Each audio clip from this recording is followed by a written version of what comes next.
Okay, so good afternoon, panel members, colleagues, members of the public. Welcome to this meeting of the Northamptonshire Police, Fire and Crime Panel. For the purpose of the webcast, I'm James Edmonds. I'm Democratic Services Assistant Manager at West Northamptonshire Council, which is the host authority for the panel. And I'm opening the meeting today because the first substantive item on the agenda is for the panel to appoint its chair for the year ahead. Before we get to that, I will advise of apologies for absence and notification of substitute members for today's meeting. So we have had apologies for non-attendance from Councillor John Paul Carr of North Northamptonshire Council, with Councillor Philip Irwin substituting, and also apologies for non-attendance from Mr Andy Frost, who is one of the prospective independent co-opted members who will hopefully be appointed by the panel today. So having done that, if we could move to item 2 on the agenda, which is the appointment of the panel chair for 2024-25, and if I could invite nominations for that role from panel members present, please.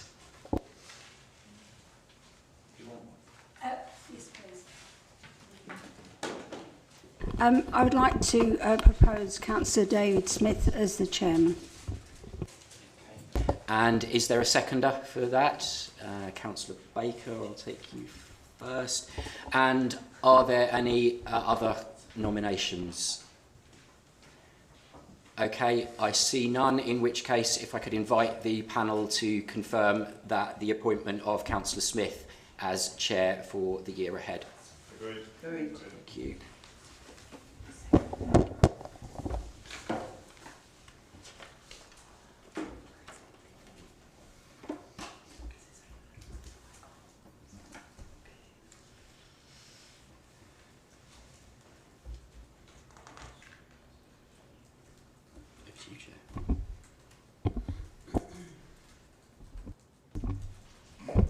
We're working, yep. Okay, so now we're looking at the appointment for the panel deputy chair, and Councillor Mercer has advised that she'd like to seek nomination, and so I'm happy to propose her. And do we have a seconder?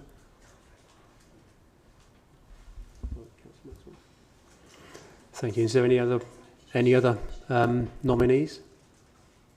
No.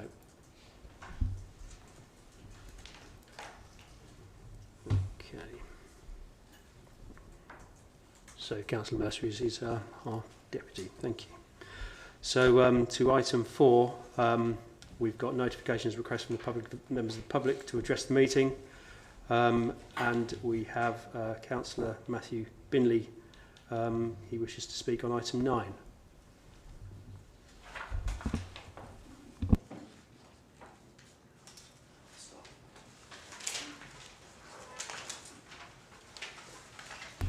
So we'll invite Councillor Binley when we get to item 9.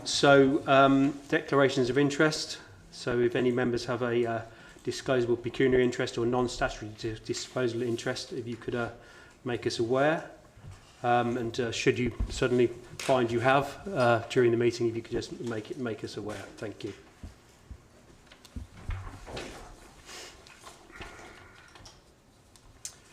Okay, so item 6, Chair's announcements. So we've had a few changes to the panel. So Councillor Pritchard, Ken Pritchard is no longer on the panel. He sat on the panel, I think, for 9 years. And then Councillor Winston Strachan. So I'd really like to say thank you to them for the great service they've provided. I've thoroughly enjoyed their input, and sad that they're not sitting with us anymore. But thank you.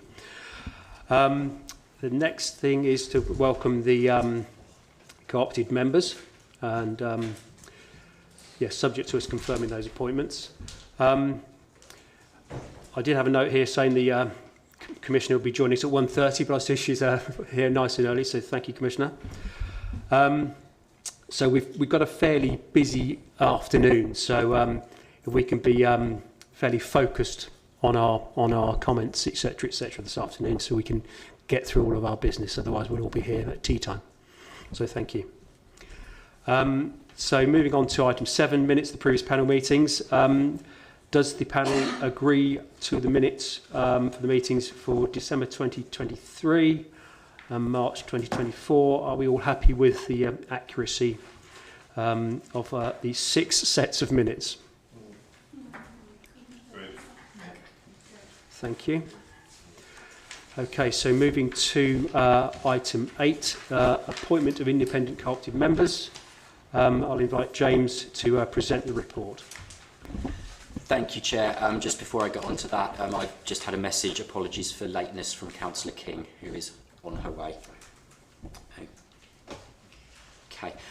So, as members will be aware, it's a statutory requirement that the membership of a police and crime or a police fire and crime panel has to include a minimum of 2 independent co-opted members. In Northamptonshire's case, the panel previously took a decision to increase that to 3. Those members are appointed for a 4-year term, and the previous sitting co-opted members were appointed in 2020, so their term elapsed, which required the panel to carry out a recruitment exercise to appoint new independent co-opted members to serve from 2024 to 2028. The report before you sets out the details of the process that was conducted, which was brought to the panel in February, I think it was, and the panel had input into particularly groups within the community that it would like to see engaged in the process of publicising these appointments. So that the roles were then advertised during March and April, and that resulted in 16 applications, which, having checked back, is the most that the panel has ever received when these roles have been advertised since it was first established in 2012. And those 16 applications were subject to a shortlisting process involving a selection subgroup of panel members who then participated in interviews of the shortlisted candidates. That's resulted in the recommended appointments that are before the panel today of Mr. Andy Frost, Dr. Carolyn Cuss and Miss Pauline Woodhouse, and the report includes some biographical details setting out their backgrounds. So I'm happy to take any questions, Chair, on the process followed, the background relating to independent co-opted members on panels, but otherwise the panel's invited to agree the recommended appointments with a view to the new members who are present then participating in the remainder of the meeting as panel members. Thank you. We've got a question from Councillor Randall. Yes, thank you. I just wondered if you've got any reserves, because like it happened last time when people had left, that meant that we were below the number that we should have been. So I just wondered if that had been considered at all. There weren't formally, the selection subgroup didn't specifically designate someone as a reserve candidate. If I think there were other candidates who were interviewed that were considered to be appointable. I think if one of the 3 selected candidates had dropped out, within very short notice after being offered the position, there might have been the opportunity to go back to another, or possibly to have a further round of interviews to identify a replacement. But you'd hope the need would not arise. Thank you. So I think we invite the independent. We want to. Sorry, through you, Chair. If there are no further questions, then is the panel happy to agree the recommended appointments as set out in the report? Great. Right, we'd invite Dr. Carolyn Cuss and Miss Pauline Woodhouse to join the meeting. Thank you.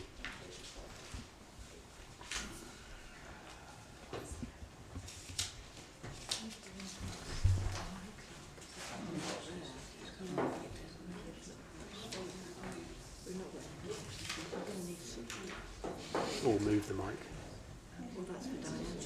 Right. Yeah, yeah. Have you got more?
Okay, sorry about that. We have a slight shortage of microphones, but if I could invite the Commissioner to join the panel, join the meeting rather.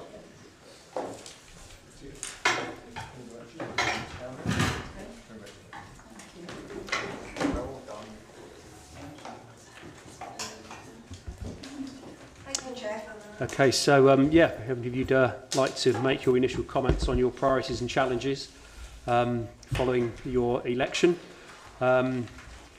This is not intended to be the only opportunity for the panel to discuss this matter. For example, the PFCC will need to present a police, fire and crime and fire rescue plan during the year ahead.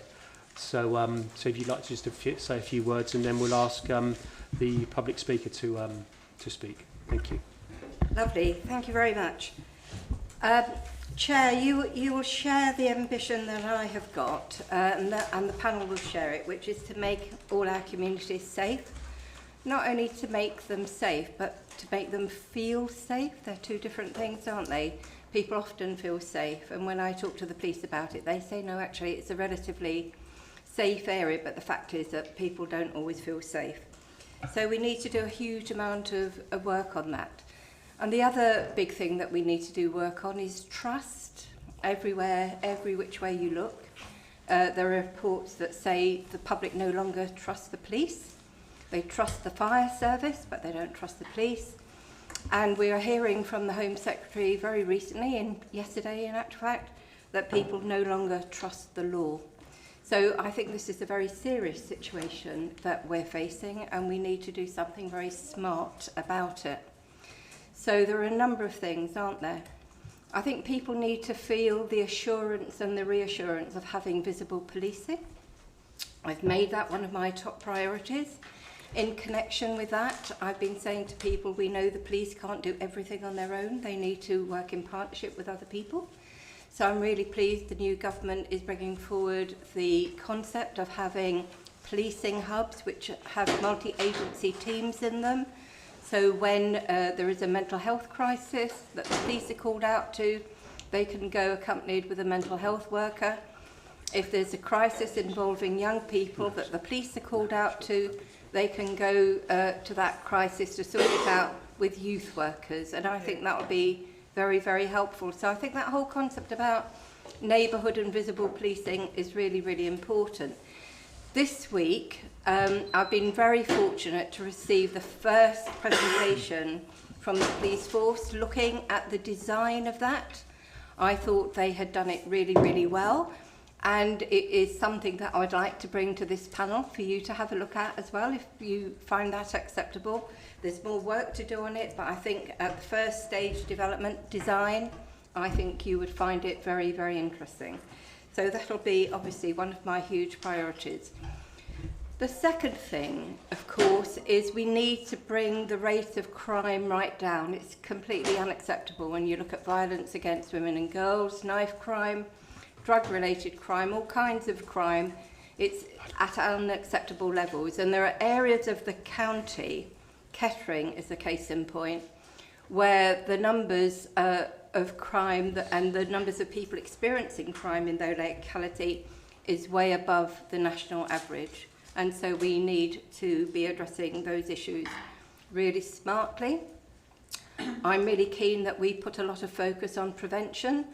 I've begun already talking to the providers of youth services, and you had a presentation indeed from the youth service provided by my office at your last meeting, which I think you received very well indeed. So I'm looking at it in terms of bringing an even wider partnership of people together to see how we can meet the new government's agenda around young futures and the development of Sure Start for young people is what they're saying. I think it's a contribution my office can make. My office can make a big contribution to that agenda. So I'm really, really keen that we do that. I'm really anxious that we bring down incidences of crime and sexual assault against women and girls. There's already a number of programmes and initiatives in place to address that, but I think we can be doing an awful lot more. So I'll be working with partners to see what else we can do in the coming year. And all those things are going to be feeding into the Police, Fire and Crime panel. One of the biggest issues there are two big issues we're facing at either end of policing. So policing happens when things don't work, when things are breaking down, when criminal gangs are moving into the territory, when other things have failed. So it's really, really important for me to be working across the county with partners in other public authorities to make sure that our services work and that they're delivering for people and they're meeting need, because it's in the absence of that where we have a lot of unmet need. That is when people become really, really vulnerable. So I think that's really important. And I think at the other end, when the police have done their job really, really well, but they can't get cases through the court system. We heard this morning of a rape case that took 4 years. 4 years. The accused was 17 at the time, which meant if justice had been served, he would have gone through the youth court. And now at 21, he's having to go through the adult court. So that is terrible enough. But for the victim, can you imagine having to wait 4 years to see justice done? It is completely unacceptable. So we need to be doing something about criminal justice and how that needs to be reset in lots and lots of ways. So I'm really pleased to be able to tell you that I'm on the national board for the criminal justice system through the Association of Police Crime Commissioners. So I'm really, really looking forward to making a contribution to that.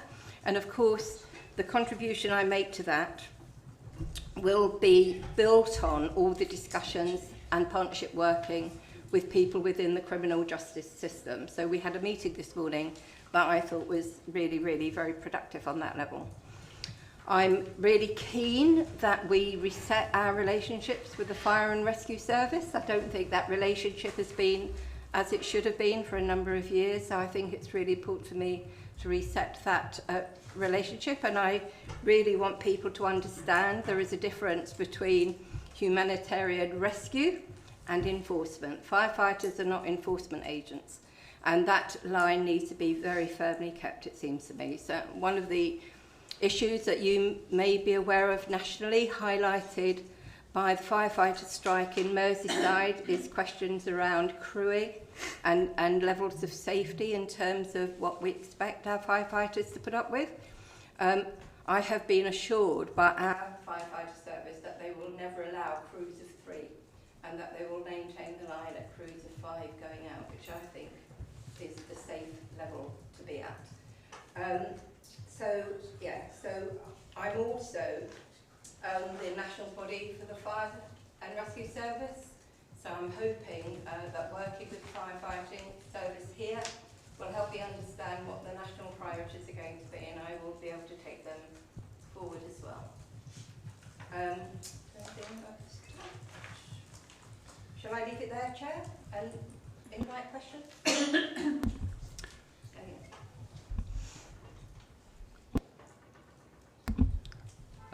You can continue if you'd like. I think the panel are all ears. So if there's anything else you want to add, or maybe add after there's a question coming from Councillor Binley, so you may want to add to that afterwards. So shall we invite Councillor Binley to put forward his question to you, the Commissioner? Would you like me first, Chair, to bring you up to speed with where we're at with the appointment of a Chief Constable? I'm sure I know we've got the question that will come up, so I'm quite happy to.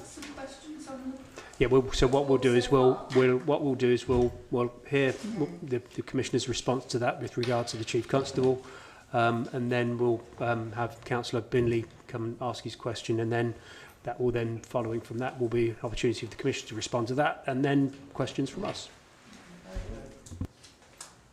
So over to you, Commissioner.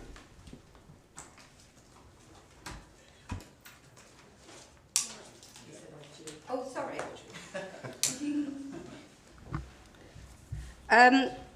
In terms of the Chief Constable, you will know that the investigation into Nick Adderley found him guilty of gross misconduct, and he was dismissed that day. And that means that we are no longer paying his salary, which has been a bit of an issue for the public, and certainly has been an issue for me. We're waiting to hear whether Mr. Adderley is going to go to an appeal. So we're in a bit of a hiatus situation at the moment. It's been my opinion that the force has suffered quite a lot of dislocation over the recent years and needs a little bit of time to regroup and refocus and settle down.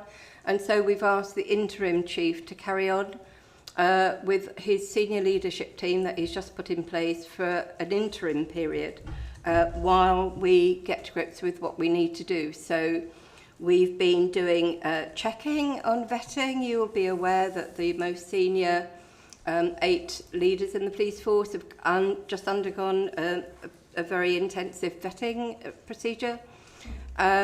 We haven't got the report on that yet, but when we have the report, it'll be shared. And we are expecting to be able to, depending on the result of the appeal, of course, if there is an appeal, we're looking at a kind of 6 months, I think, before we go to a process of reappointment. I think it'll be about that time. If we can do it sooner than that, we will.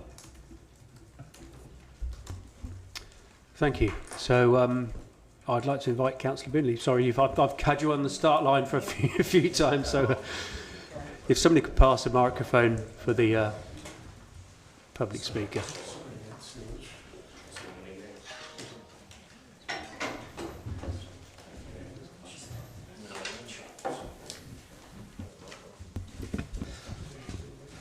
Well, first of all, Chair, thank you very much for inviting me along today, and of course, congratulations on your continued appointment. Is it congratulations or commiserations? I'm not quite sure. So, first of all, Councillor Stone, Commissioner Stone, apologies.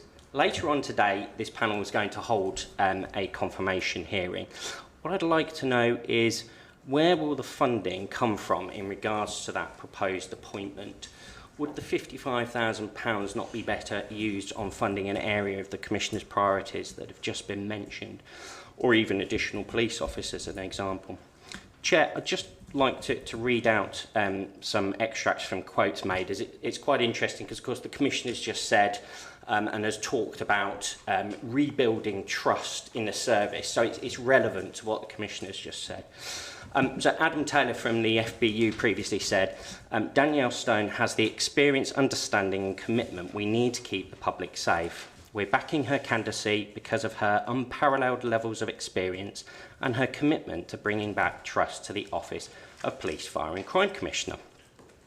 Back on the 11th of July last year, Danielle Stone stated in NN Journal, it smacks of nepotism over the temporary appointment of Nikki Marzek into a top fire role. On the 27th of July, Danielle Stone stated, I'm really very surprised about what's happened because I expected better from people in that position. I thought they would be smarter and know how to keep themselves out of trouble. On the day of the election results were announced, the announcement was made about the appointment of the person that you are here later on today to have a confirmation hearing over. call it nepotism, call it cronyism, or whatever you wish, but this appointment reeks. Behaviour by appointing an unqualified friend who has failed in the general election to a role never used previously at a cost of £55,000 to the taxpayer is concerning, and goes back to what was raised earlier by the Commissioner about rebuilding trust. Chair, the appointment makes me wonder, is Commissioner Stone already realising she's out of her depth? Given the comments made about her predecessor and that she stood shoulder to shoulder with people calling for his resignation, given her previous comments into how she regards the role, should she not resign? I believe she should do the right thing and realise the error of her ways and consider her position. Thank you, Chair. Thank you. Commissioner, would you like to respond? Do you want me to deal with that now, or are you going to hold it over until we reach that agenda item? I think it would actually be, well, sorry, I shall pass to the... Thanks, sorry. Yeah, well, we considered this, I think, when we had a previous confirmation hearing, and obviously because the candidate is present, although I appreciate she is, but in some situations when we have the officer present, it isn't appropriate to talk about the strategic position, if you like, the reasons why the post is there. So that's why we've tried to do it in the main meeting, so that we can then make the confirmation hearing focus on the actual business of dealing with that particular person. So that person isn't having to, if you like, be appointed at the same time as the whole fundamental point being challenged. So we did that, I think, previously, and I can't remember in relation to which appointment it was, but one where we made a very clear point that we want to separate the disagreement about the fundamentals from the person themselves. So that's the same approach that we're taking here. Okay, I'm happy to answer. I just wanted to make sure the process was okay. Thank you for that. So where is the money coming from? It's coming from my budget. Why is it coming from my budget? One of the things I didn't really dwell on, because most of the people around this table know me, and they know that my background is in community activism. And you will know that throughout my whole campaign, there's somebody talking behind me, Chair. They will know that throughout my campaign, my emphasis was on community. And I walked very many miles and spent many, many hours in meetings talking to people in the community. For me, it's really important that I do what it says in the job description for commissioners, which is representing the people of Northamptonshire. Northamptonshire is very big, lots and lots of people, very diverse communities.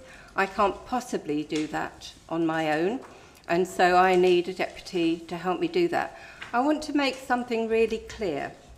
It was the coalition government that brought in the commissioners. It was the coalition government that suggested and confirmed that deputies were a really good idea. The notion of having a deputy commissioner has been approved of every single government since then. We are one of the few areas that don't have deputy commissioners. Deputy commissioners are seen as providing resilience in the office. They're seen as providing capacity within the office, and they're seen as bringing additional skills and talents into that office. And it's on that basis that I looked for a deputy. I was looking for somebody with very particular qualities. There aren't that many people around with the qualities I was looking for, and first and foremost, it was somebody who understood the justice system. It was somebody who had experience of working across communities and in communities, not just at a very superficial level, but a very grassroots, organic level, and somebody who knew about change and change management. So the kind of person I'm looking for is a change agent, is a problem solver, is somebody who's very analytical, who's somebody who's grassroots and community minded. It's very hard to find all of that in one person. The other thing that's really important to me is equality, diversity and inclusion. So I want somebody working alongside me with a really deep understanding of all of that. And the embodiment of all those skills and all those talents is the deputy I'm bringing forward later on for your confirmation.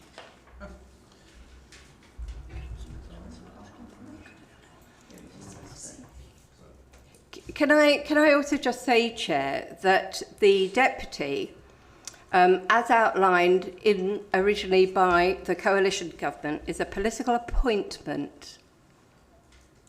It's a political appointment. It's not something that we go out to, invite applications for. It's a political appointment. The job is very much seen as the support for the political commissioner. Thank you. So it was mentioned by Councillor Binley that you'd said that the candidate was, you'd already identified the candidate prior to you being elected, or potential candidate. Is that correct? Absolutely. So just moving on from that, so in Bedfordshire, the commissioner, the successful candidate for the commissioner in Bedfordshire actually campaigned with their proposed deputy in order for the public to have a more informed selection, and that seems to me like a really good thing to have done. Just, I'm not asking for a comment on that. I just think, having read that and seen it, it seems like a really belt and braces, a very fair way to do it. I think what I'd really like you to focus on, Chair, are these what this county needs in terms of putting right the things that I identified as needing really serious work on. We've got to build trust in the community. How are we going to do that? We can't do that from an office. We've got to do that out in the field. And we need the capacity in order to do that. How are we going to make sure that we build up trust in the law? We need swift and effective action. We need people who can work in partnership with other people and change the context in which our communities are experiencing fear of crime. We need the capacity for those kind of changes. Thank you. So I think everybody's got questions, but I've only got one so far. This is Councillor Owen. Thank you. This is perhaps more of a point of order, Chair. Like the Commissioner a moment ago, I was a little bit nonplussed as to how this was structured. Can you clarify, is this panel to approve whether or not a deputy is appointed and then to approve that specific deputy? Is that our role today? Is that our function? Our function when we get to it with regard to the confirmation hearing is we have the candidate presented to us, and then we go into private session to discuss as to whether we go with that recommendation. So it's still not clear. So do we have the authority to agree whether or not there's a deputy, or is that entirely within the gift of the Commissioner? The second one. It's the decision of the Commissioner as to whether they appoint a deputy or not. The panel can't. The panel is not the executive in that respect. The panel could consider the matter. It could make recommendations on the matter in the same way as the panel is empowered to scrutinise any decision or action of the Commissioner. But no, the decision about whether to appoint a deputy or not is the Commissioner's, not the panel's. May I come back, Chair, with my substantive question, or am I? Please do, yeah. Okay. So thank you for clarifying that. So I understand, Commissioner, it's entirely within, you have that right to appoint a deputy. But the thing that made me wonder about this is it all seems so soon. Obviously, you're not your predecessor, and some commissions choose to have a deputy, some do not. If it was me, and I'm saying this because we have this role as being a critical friend, if it was me, I'd say give it a year. Wait a bit, get yourself into the job, see what your priorities are. I know you've outlined them, but your priorities will probably change as you yourself develop experience within this job. And when I looked over the job description for the deputy, it is very vague, really. I was hoping, I'm just a substitute member, Commissioner, so I haven't been avidly reading all the papers until today, but I was assuming when I read this that there would be some really great project you'd come up with, and that's what that person would be doing, and that they'd be able to feed back to us on how that project was going. But this job description is generic, and that really surprises me. So it looks like you just want a deputy, and you haven't really given a good reason for why you want a deputy, and that just makes me concerned. I think you should consider how it, in time, may play out with the press, in comments on Facebook, and so on. You should think about how the visuals of this as well. Thank you. Do you wish to reply to that? I'm really, really clear about the magnitude of the job that needs to be done.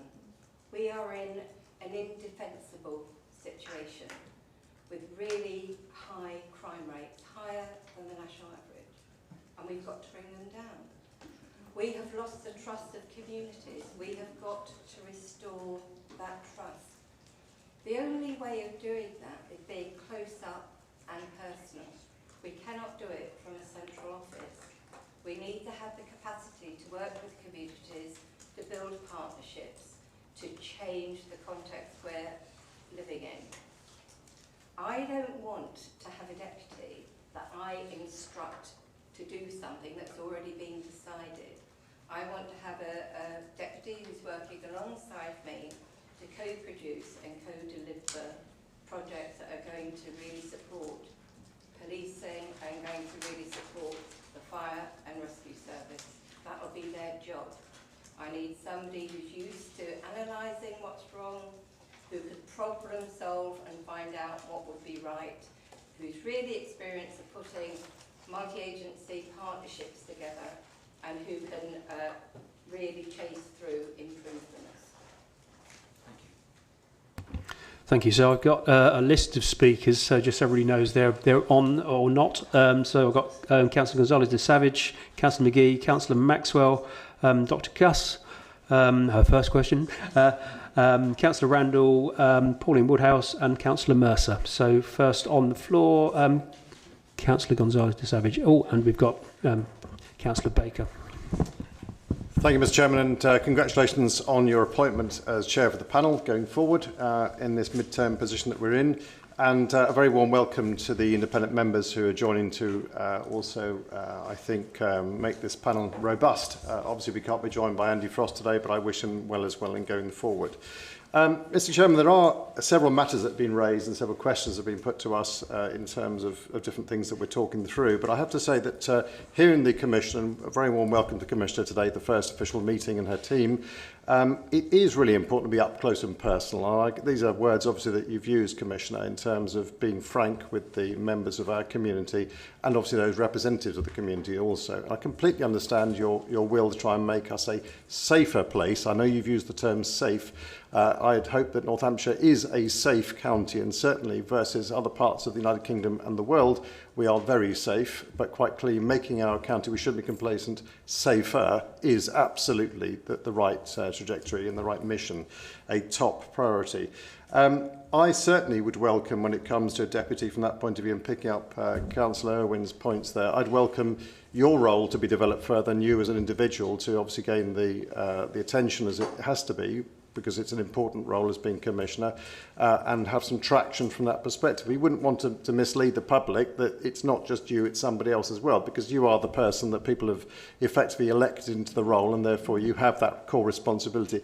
It is a very important responsibility. It's a tough one as well. I'm sure you're encountering all sorts of areas that you absolutely did not know very much about before you joined the role. And it is something that people look to you for direction as priority setting, not obviously accountability in any other way other than effectively the link from the public through to those services. We obviously then hold you accountable, and you accordingly hold the Chief of Police and Chief of Fire also.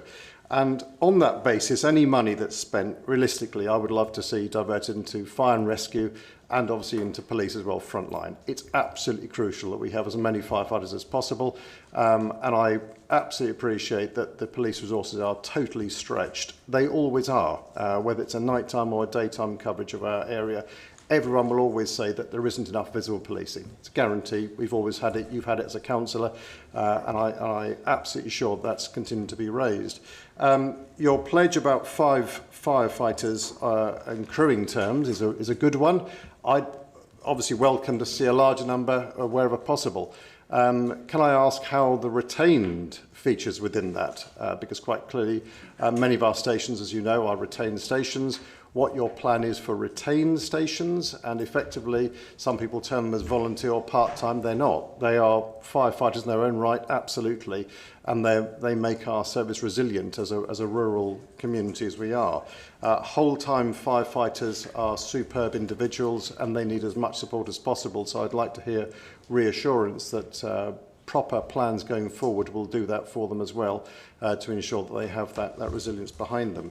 And I have to say that quite clearly identifying the fact that the Chief Constable, or Acting Chief Constable, I think is probably the term at the moment, of Ivan Bull-Hatchett, a good person going forward. I'm sure that he has uncertainties in terms of the role or how long he will be in that temporary position. I'd like some clarity, and I appreciate you said 6 months before perhaps you'd get a firm replacement there of a Chief Constable. I'd like some understanding exactly what your timeline genuinely is for that. Thank you. If I could take that last question first, we can't give you that until we know whether Nick Adderley is going to appeal and what the result of the appeal is. So sorry about that, not in my gift. In terms of the firefighters, I'm not an operational person. I advise and I support the fire service, but there is an operational need, that's the fire chief. The fire and rescue service at the moment is undergoing a review, and from what I've seen at the moment, it hasn't been voted on or agreed, or it's still in process. From what I've seen from the beginning, we will be suggesting there are more full-time firefighters, and that the retained firefighters are used maybe in a bit of a different way. So I'm looking forward to there being a bigger complement of full-time firefighters when that review is finished and it's been agreed on. But that is what I'm seeing at the moment. Mr. Chairman, just come back on the point then of diverting funds into there rather than appointing a deputy and having yourself certainly more experience in the role.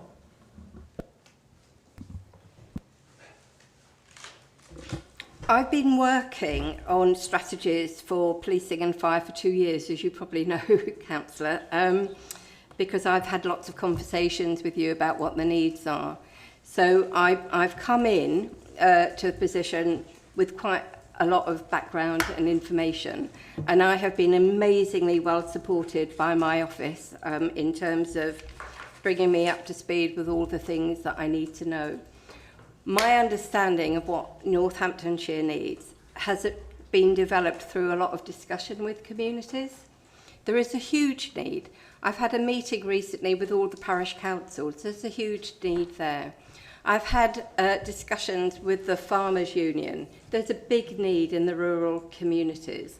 I've had discussions with women's groups across the county. There is a big need there. I'm going to work as closely as I can to the ground. I need the capacity to do that. I also need more brains, if you like, helping me decide in the end what should be in the police, fire and crime plan. And I am hoping that people around this table will give me an indication as well of what you would like to see in the police, fire and crime plan. And I would also like, I would also like to give you an invitation, because while I'm going out into the communities, doing walkabouts with the communities, listening to the issues raised by communities, that could also include you and your communities, couldn't it? So I would really like you to think about how, where and when it might be appropriate for me to come out with you and do walkabouts with you, meet your residents, and you can help residents by signposting them to me when I'm on your patch, so I can hear very directly from them too. Thank you. Just a note on the appeal. We've just checked the police website, and the appeal period is past. it's 10 days. So, shall I take that one? So it's 10 days from the receipt of the chair's report. So the event happened. The chair, Callum Cowkes, issued his report to Mr. Adley and his team, and then the 10-day clock starts. So actually, it takes us to Wednesday of next week. I think the 17th is the cut-off point. As a technicality, we could go out to recruit, but actually doing so in the context of uncertainty, as the Commissioner says, would not give the current chief the platform that he needs to stabilise the ship. But also, we wouldn't want it to limit the marketplace. We wouldn't want people to self-deselect from showing an interest in and coming to see us in Northamptonshire. So there's a whole range of issues within that. But I think there's some wisdom in waiting to allow Ivan Balhatchik to stabilise the ships. Apologies, nautical reference, unintentional. No, in all seriousness, apologies. thank you. So, is that you're happy with that? Okay. So, Councillor McGee. Thank you, Chair. Well, firstly, I'd like to say, as a young lady who was elected when I was about 22 or 23 maybe, to sit in this meeting and feel the atmosphere that I sat in my first ever police, fire and crime panel meeting, and now to come here and have a woman in the sea and feel that, I appreciate it and I commend you for it, firstly. Also, I just want to share with the panel how excited I am at the challenges that are coming through. I think I've seen more table challenge in the last kind of half an hour, 40 minutes than I have in the last 3 years. And I'm just loving it. And I'm loving the idea that I'm no longer the problem child of this panel. It's just so lovely to have a bit of challenge in the room. Secondly, I'd just like to commend you on your transparency on the Chief Constable. That kind of been easy to walk into. And I feel honesty and genuine speak from you when you talk about that. I'd like to prod a little bit more on the fire service. And as you know, I am a massive advocate for the fire service. I always will be. So I'd like to prod for the funds to go into there. But I'd also like to just give my 2 cents, I think, on this deputy scandal that's occurring, actually, which I feel is completely unnecessary. If you are in a job on your own with no one by your side to have critical conversations and trustworthy private conversations with, no one to pull you aside and say, look, hold on a minute, I don't really think you should have done that. Look what happens. We know what happens when you don't have someone doing that to you. I don't think there's anything wrong with getting someone in quickly to hold you in check, to be a critical friend and to say, hold on a minute, in my experience, this is what I think we should be doing, or this is what I don't think we should be doing. I think that makes, I think that makes perfect sense. I'm entitled to speak, and you, unfortunately, kind of have to listen. So, thank you, Commissioner. I understand your strategy. I'm seeing your point of view. And I think it's really refreshing to have these conversations around this table in such a conductive and conducive manner. Thank you. Thank you. So, I don't think that was a question, but then it didn't have to be a question. It didn't have to be a question. Yep. It didn't have to be a question, but thank you, Councillor McGee. Councillor Maxwell, please. Can I come back on the fire service, Chair? Can I come back on fire service? Yeah, if we just get a little bit more swiftness, but that's not your fault. But please do carry on. For me, it's really, really important that people are safe at work. So for the firefighters to be safe, they need to be properly crewed. They need to have enough pumps available at any one time. They need to have decontamination processes at work. And I am going to be championing all 3 of those. Thank you. Yeah, I'm pleased to hear that, because I recall a particular article that you quoted in, but I won't quote that just now. So, Councillor Maxwell.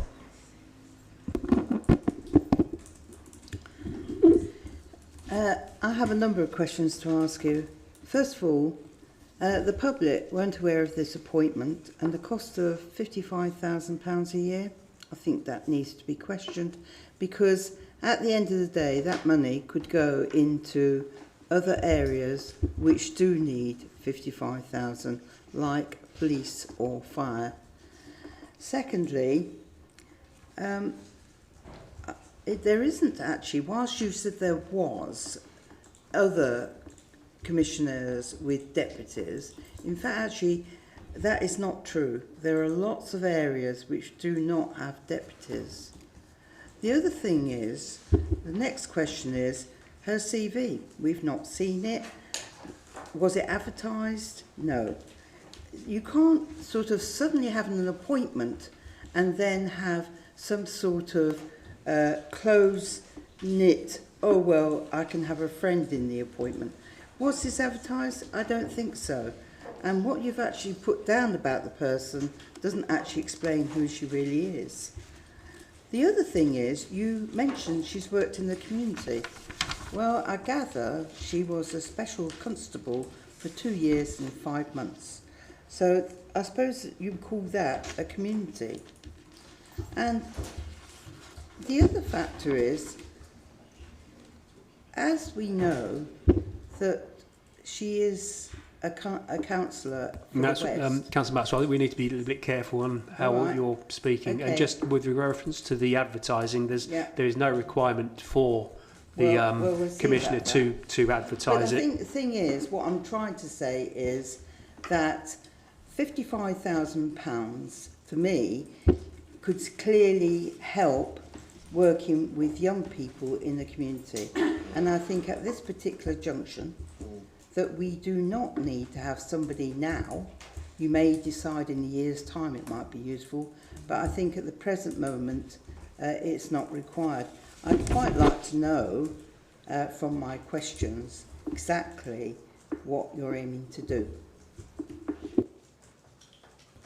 Commissioner? Thank you. We are part of a regional forum. We are part of a regional forum where there are 5 commissioners. The most senior commissioner. Do you want this one? The commissioner who's been there the longest is the commissioner for Leicestershire. Lincolnshire. And he spoke a lot at the recent 2-day meeting I've been at with the Association of Police Crime Commissioners.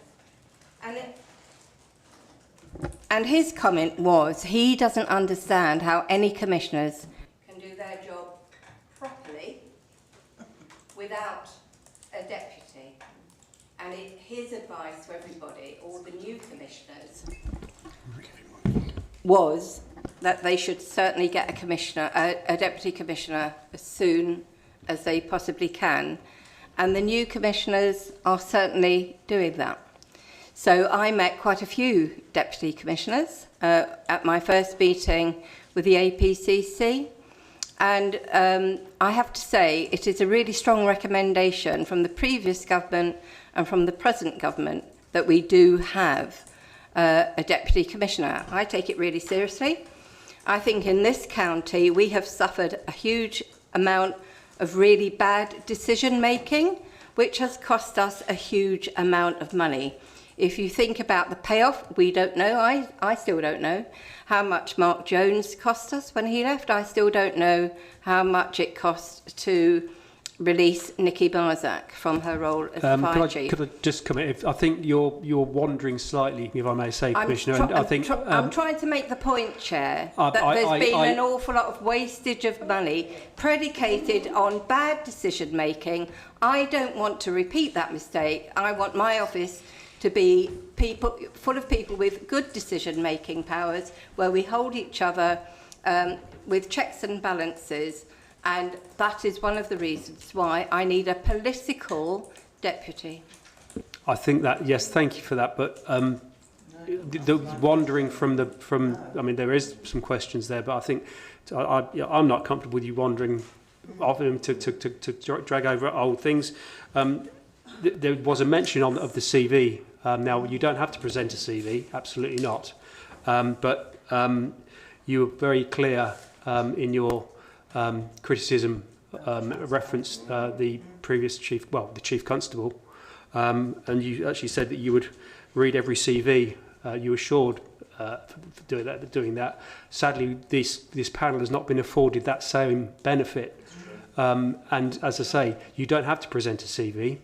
Absolutely not, and I don't have to say please and thank you, but I do, and I think it's rather unfortunate. And we did have a pre-meeting on this, and I did say that there was going to be some discomfort I felt there'd be discomfort by not presenting a CV, and sadly that has played out. But if we just, I'm going to let Councillor Maxwell if you could just concentrate on your questions, please.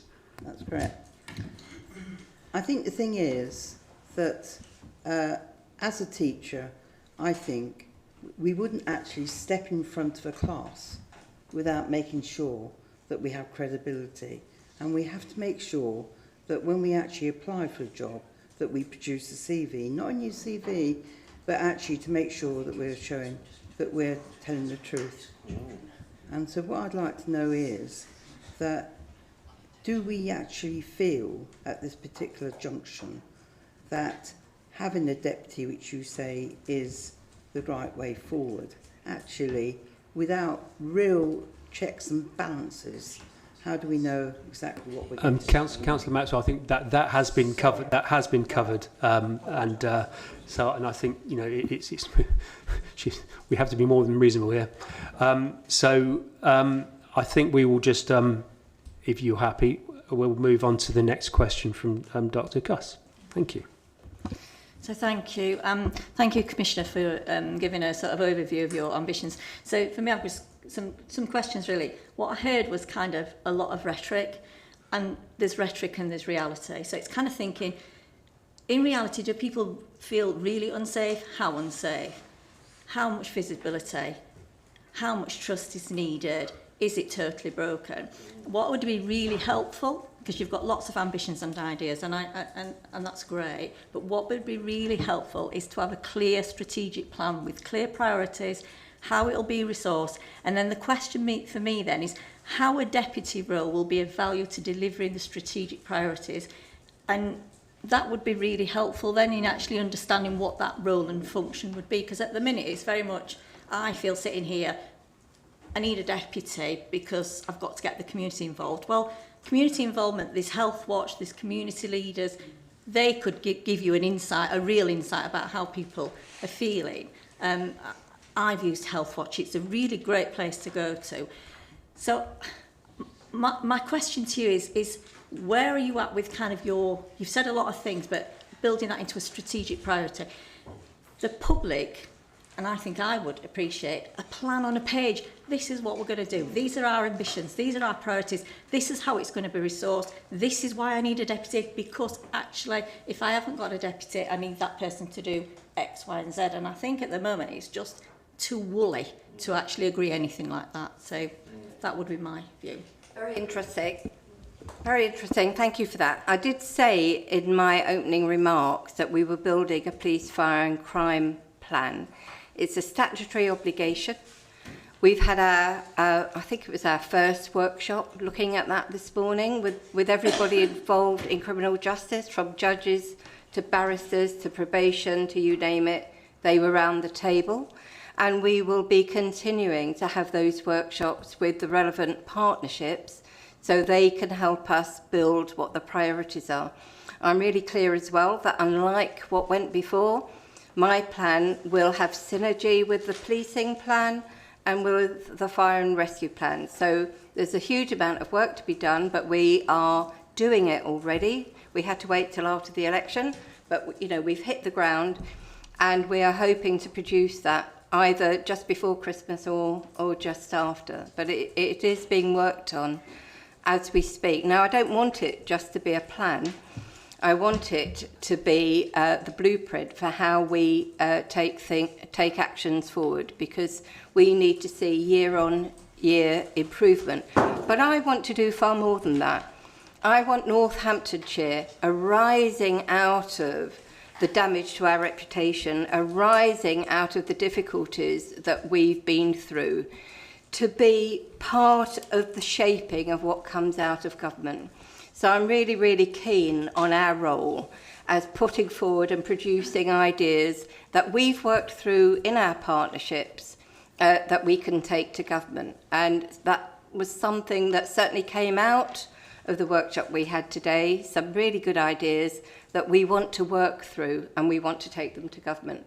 So I see our relationship as a county in terms of keeping our community safe a very dynamic one, where we're building from the grassroots up, we're influencing government and we're getting back from government support to help us deliver. So I think that's really important. In terms of how do I know? What a good question. I do know. How do I know? Because I go into schools a lot. I work with youth groups a lot. I work with women's groups a lot. I'm on the lap. I know, because it's a question that everybody is always asked. Do you feel safe? Or what are your concerns? When I go into schools and I say to young people, tell me your first 3 concerns. Feeling safe is always number 1. When I talk to women's groups, tell me your concerns. Feeling safe is always number 1. We've even had a situation on the lap I'm in, which is the central lap for Northampton, where professionals have said, well, we don't feel safe either. What do you mean you don't feel safe? This is doctors and nurses leaving their surgeries at 8 o'clock in the evening, having to be escorted to their cars because they don't feel safe. When I talk to people in the rural areas, why don't they feel safe? They don't feel safe because they never see a PCSO or a police person, but they feel victimised by gangs coming in onto their premises and stealing and threatening. And there's a lot of social isolation in rural areas. There isn't much connectivity and people feel scared. That is completely unacceptable. And it doesn't matter whether they are unsafe or whether they just feel unsafe. It's unacceptable. And there are lots of things that we can do about that. Please do. So that's really helpful, but I do still think that sometimes there's a perception of somebody feeling unsafe. I live in a rural area, and what I've just heard you saying, I don't feel that. We're a community. I don't feel that. The community doesn't feel that. So I think there's a bit around kind of finding what is really real. I hear that people are saying that, but I think there's some perceptions out there.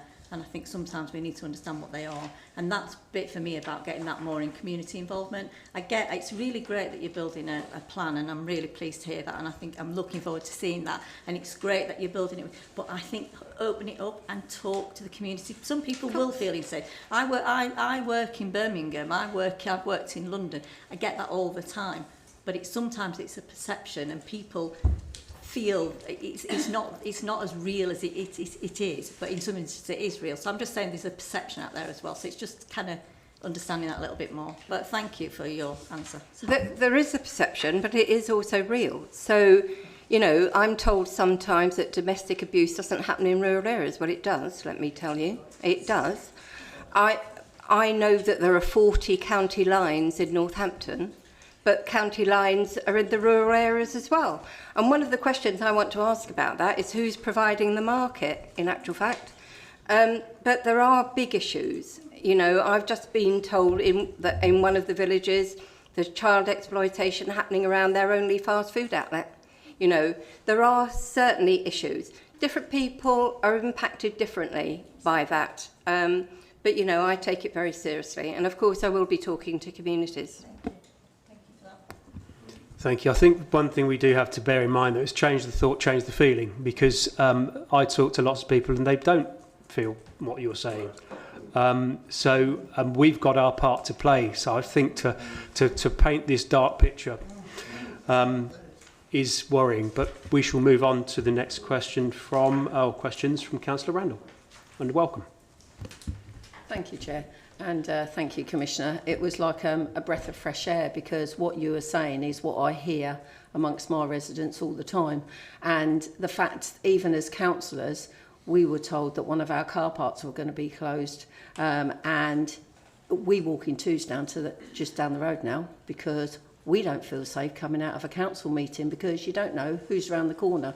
So it is a perception more than, you know, we probably would be safe, that's right. But it is that perception. And I hear that all the time. And there is, on a dark night, I hear from parents saying that when our bus services were cut, actually they're really worried because they don't want their young people walking home in the dark, because they don't know what might happen to them on the way home. So, you know, yeah, probably nothing's going to happen to them. But that is that worry every single day when you leave that house, that there might be something that happens to you. We see the knife crime. So parents are really worried about their children going out of school. You go into schools and you hear about that. School, you know, there's a lot of children carrying knives, not the ones that want to use them. They carry them because they don't feel safe. So, you know, I totally agree with you. I liked all your ideas, and I definitely understand why that you would need a deputy. I've had a lot of people saying to me it's really nice actually to see a crime commissioner out and about, and you are linking with all those groups, and you do want to work closely, and there is we have actually in this county become the laughing stock. You know, we have been in the national news more than once now. So we do really need to rebuild that trust. People don't trust the police service, you're right. And, you know, there is a lot of work to be done. You know, and we have seen stories about police officers, you know, and the way the vetting's done and everything else. So, you know, I have, you know, faith in you that you will set things right. You will be trustworthy. You will be open and honest. And I agree with Councillor McGee, actually, that if this panel had been a lot more robust, we might not have been in the positions that we got ourselves into. So, you know, thank you, Commissioner. I'm sure, Councillor Randall, you're aware of the limitations of this panel. Thank you. So moving on to Pauline Woodhouse. Chair. Hi, Commissioner. Welcome. To start with, I just want to pick up on a few points that I heard floating around, as well as speak a little bit about your opening statement, your verbal report or update. So, firstly, I'd like to say to the meeting that we are in a process of change locally and nationally. We have a new Police, Fire and Crime Commissioner locally, and we also have a new government imposed nationally. What does that look like? Looking ahead, we don't know. But I think the matter at hand today is to provide that critical friend support to the Commissioner, who is strategically in charge of our two services. And for me, I think, yes, the option was always there for commissioners to have a deputy, okay, and it is entirely up to the commissioner, that choice. So for me, any comments I'm making is not about the choice, and I think we need to be mindful as well, because the proposed candidate is sitting in the room as well, so I think we need to be mindful as panel members in terms of how we explore this as well from a sensitive point of view. So I heard comments about the job descriptions.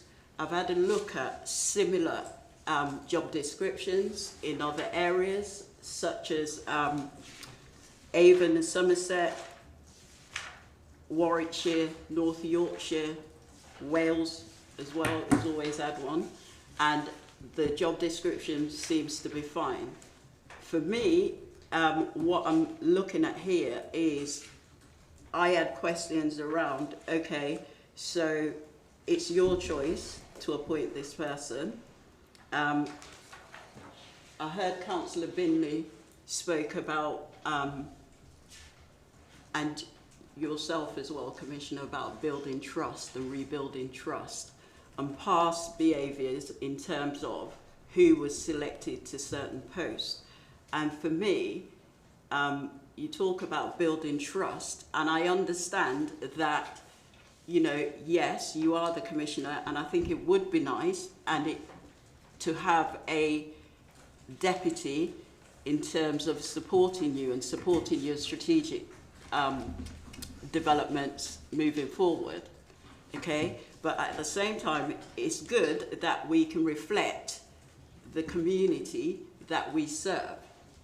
So I understand that bit, but for me, it was a case of like, it would be helpful because you said the proposed candidate has got all the skills necessary and things like that, but I don't understand as in what is that person's current job role, what's been their past kind of job role and experience. So I think, you know, looking down the line, maybe things like that should be included as part of the package that you're putting forward to us. But outside of that, I hear your comments in terms of the report, and I just want to understand, how does that differ from past kind of I guess, strategic plans outside of the hubs. I hear you in terms of the introduction of new hubs. Visual policing, that's something that we've spoken about as panel members. And I do welcome what you're saying, but if you can just, I don't know, respond to some of that in terms of dispelling the word, I heard the word nepotism, and, you know, things like that. So I think for some assurance, that's why. But, yeah. I can assure you that me and Marianne are not related, and neither are we in a relationship. Okay. We are political colleagues who have got very similar understandings of what is needed and very similar approaches to how to affect change. I need capacity in the office. I need somebody who thinks like me but is also bringing new elements into that role. One of the very, very important things for me, and you won't be surprised to know, Pauline, you've known me a very long time, is that we need to work really hard collectively across the county to meet the needs of our young people. I have never, ever in my life known young people to be so desperately unhappy and to be unhappy to the depth at which they are unhappy. And I know very well from my professional experience that that means their needs, their fundamental needs, are not being met. Now, the only way we can do that is to work collaboratively across both local authorities, across health, across all our voluntary organisations to develop our preventative work with young people. But I want to go further than that, because I want our young people to be assured of entitlement. You know, they are entitled to safe play areas. They are entitled to appropriate education.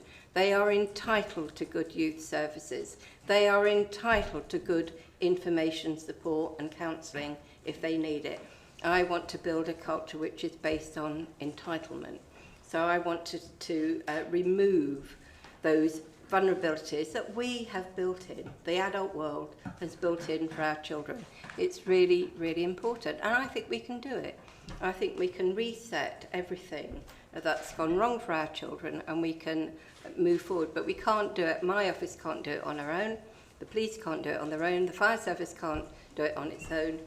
You can't do it. We have to do it collaboratively. And there's lots of things that we can do. And hopefully a lot of that will be in the police, fire and crime plan. Thank you. I think it's fair to say there's a lot of collaborative working already going on. To suggest otherwise would be unhelpful. I think you know there's a lot already going on. There's an awful lot of silo working going on, Chair.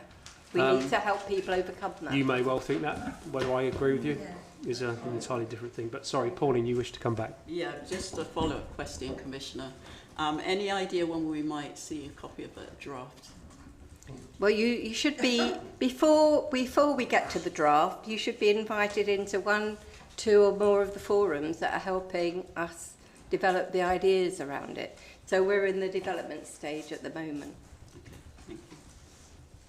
Thank you. I've got a supplementary question from Andre. If I might, Mr. Chairman, I think quite clearly the Commissioner has been elected to a full-time role, and I know that quite clearly we've heard a lot of passions and priorities coming through here. As obviously she also holds, Mr. Chairman, the role as a councillor on West Northamptonshire, which obviously takes up a lot of time too. The public look to you, Madam Commissioner, obviously in various different roles. Would it not be simpler just to do the role that, obviously the most substantive role you've just been elected to, and resign from West Northampton Council and therefore free up the additional time? Because clearly the public are looking at you as the Commissioner to deliver all of the areas you've just discussed, and it is a really important full-time role, clearly being the Police, Fire and Crime Commissioner for Northamptonshire. I'd also like to say quite clearly that we have a very good, safe community, and those people listening in or watching from other parts of the world or country should also bear in mind that there's a continuing amount of work, obviously, and we do place an awful lot of burden on our police services and our fire and rescue services to continue doing the work they do to keep us as safe as they do. with lots of great prevention work. You also have two ideal executives next to you, either side of you. So quite clearly your team is really enforced by that position, and I'm pleased to see that they're here today. But quite clearly every office needs good people and quality staff. But I think the public look to you, Commissioner, as the face of both of those services and the way that they can interject. So I certainly would encourage you to retain that visibility as opposed to perhaps delegation to a deputy. Thank you. You're right, I do work full-time and at my post, and I also take my local authority role very, very seriously indeed. And of course, when I was campaigning to become the Commissioner, what I said was my unique selling point was that I am a community activist, first and foremost, always have been, ever since I was 14, I'm a community activist. And I have developed that further into becoming a councillor that represents the town council with multi issues. And I think my knowledge of how local authorities work, my understanding of what communities need, comes in from that role. Previously, of course, I did work for the county council. I was an education officer, and all of that helps me understand how communities function and how to engage with them, which I do on a very regular basis. I take the fact that I've been elected really, really seriously. I'm not going to let my constituents down by causing a by-election costing more money. I shall wait until the next elections come round to make a decision about that. Thank you, Commissioner. Yeah, just on that, on communities, I mean, we have a very varied community across Northamptonshire. I often refer to them as the country mice and the town mice. I think you have a very good understanding, absolutely, in Northampton.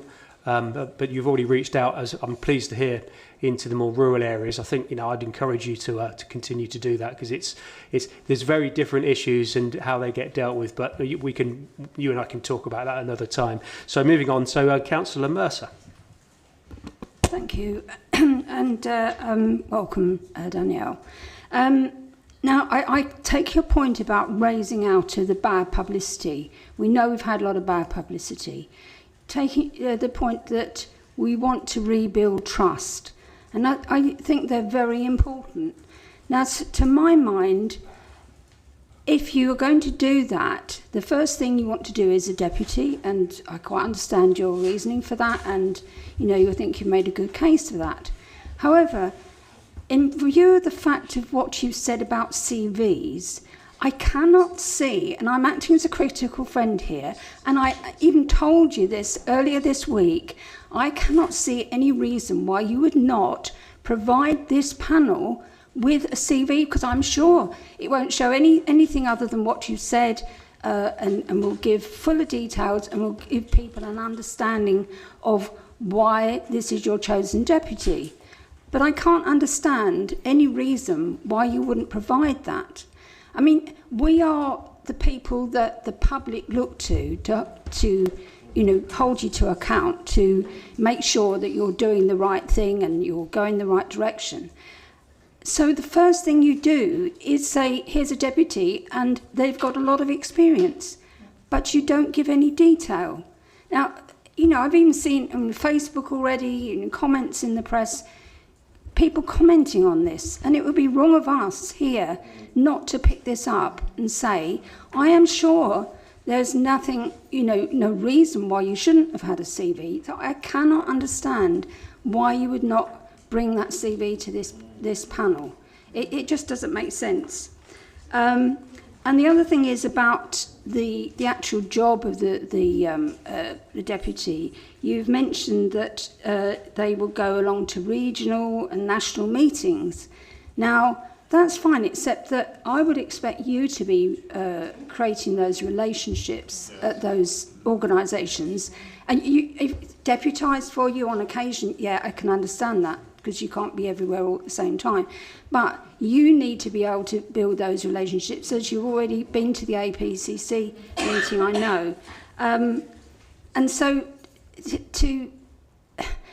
you have to be really careful when you're using a deputy that you're not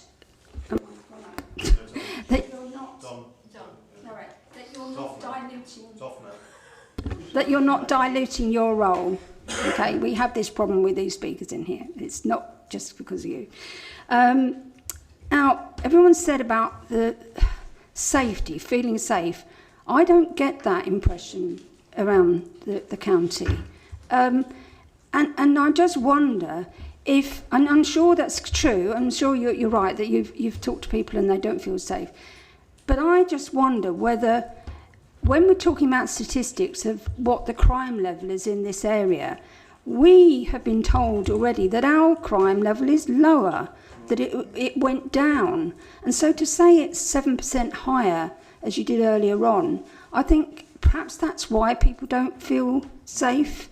And I just would like to clarify at some point, not necessarily now, could we see what the crime statistics are so that we know, I know the perception is a different thing, and the perception is quite often very different from what the reality is. But I just feel that we need to make sure that we're not sending out from this, with the video going everywhere in the world, that Northamptonshire is a very unsafe place, and don't come here because you'll be mugged, the first time you walk down the street. That is not true. I would like to reassure anybody watching that this is a very safe place. Yes, we would like to make it safer. Yes, there are things we'd like to change, and I'm sure you'll be working on those. But I don't want to give the impression that this Northamptonshire is a no-go area. And I just feel that some of the conversation that's gone on so far as to say that. So, I do hope that this relationship and this working together does work out, and I'm sure it will take some working on. But I think the panel will need ongoing reassurance of how this works, and whether you're sharing responsibilities, sharing the decision making. You're the one that's elected. Your deputy, as the chairman actually alluded to, if you come forward as a package, like chair, commissioner and deputy, that perhaps would have given the public some bit more reassurance that this was a package they were voting for, rather than yourself possibly, as it's already been said, not able to yet give full time to it. Maybe that's why you need a deputy at this point. As Councillor Owen said, maybe, leaving it a bit later might have been an option. But I take your point. It is in your gift to do this, but I think you could have gone about it a better way. Let me give you some figures, Councillor Mercer. The last Conservative government recognised that the coalition government had made a mistake by stripping out 20,000 police officers, and we've reaped the whirlwind from that.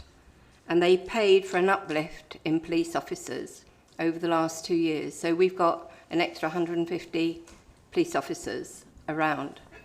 What that has meant is that we have an extremely young policing workforce. What that has meant is that we don't have enough mature, experienced police officers to help guide and mentor those police officers. With that uplift, we have 1.9 police officers per 1,000 people. The advice to keep us safe is that we should have 3.5 officers per 1,000. My last conversation with the interim chief constable, I asked him his advice about what we would need, and he said a minimum of 2.9. These are the reasons why I'm really, really passionate about working with our communities to prevent crime happening, to help the police force do their job, because other services are in place. At the moment, they're the backstop for failing services. And that's why I'm really keen that victims get swift justice, because we need to unblock the criminal justice system. I got in from work at 2 o'clock this morning, and I won't finish work today until 6 o'clock. So I can assure you I am working more than full time at my job as an elected commissioner. And I would like to reassure you that my deputy will be amplifying my voice and will be amplifying my decisions. The decisions coming out of my office are my decisions. I'm the one who's accountable. But my deputy will be helping me amplify the decisions that are being made and will be helping to amplify me. Yeah, pleased you said that about the funding, because I would like some reassurance. We have been begging for a fairer funding scheme for Northamptonshire for years, and the previous commissioner, I'm sure the one before that as well, have been putting that argument forward. So I would hope you will follow that up. Our area, compared to others, has a very raw deal, both for police and for fire. If you look at all the stats that we've had throughout the last few years, they explain all the numbers. So I would hope you would do that.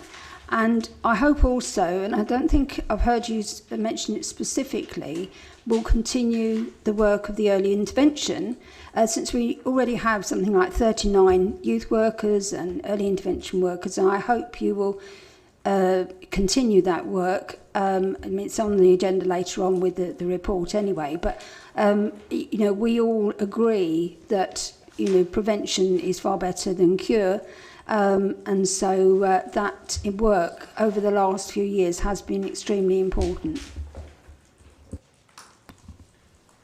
Thank you. I don't know whether you want to respond. I mean, we do need to get a bit of... Thank the councillor for her comments. Thank you. Okay. Yeah, I was just before you do. So just on that fairer funding formula, I think that's a really important one. Absolutely. And also remember, everybody, the most dangerous thing that we're going to do today and tomorrow and the next day is actually getting in our cars. That's where we're at most risk. So over to you, Pauline. Thank you, Chair. Commissioner, I understand where you're at and what you're saying, okay? But from a learning perspective, I think for me, as a black woman sitting at the table and your deputy, I'm sure she won't mind me saying, another black woman, and I think it is important that when we are being recruited into positions from an open and honest and on your own merits point of view, yes, I think the papers do fall a little bit short in terms of assurance for this meeting and also for the wider public. I hear you in terms of, yes, it is a political appointment, but I just think out of respect for the individual, it needed to have been done. So, but I hear you, okay? Thank you. We're going to have to get a bit of pace in this. I mean, when we go through the confirmation here, and then the capability will go. So I've got 4 speakers, and if I could just ask, and apologies, if we can try and keep it relatively short, because we don't want to run out of time. Well, we won't run out of time, we'll just keep going. But I've got Councillor Baker, Roberts, Maxwell and McGee, and then I think we'll draw a line under it if we can. Oh, so, no, okay, Councillor Owen, I'll put you on the end, but make it quick. Thank you. I'm putting it that way because I don't like to look one way and talk another.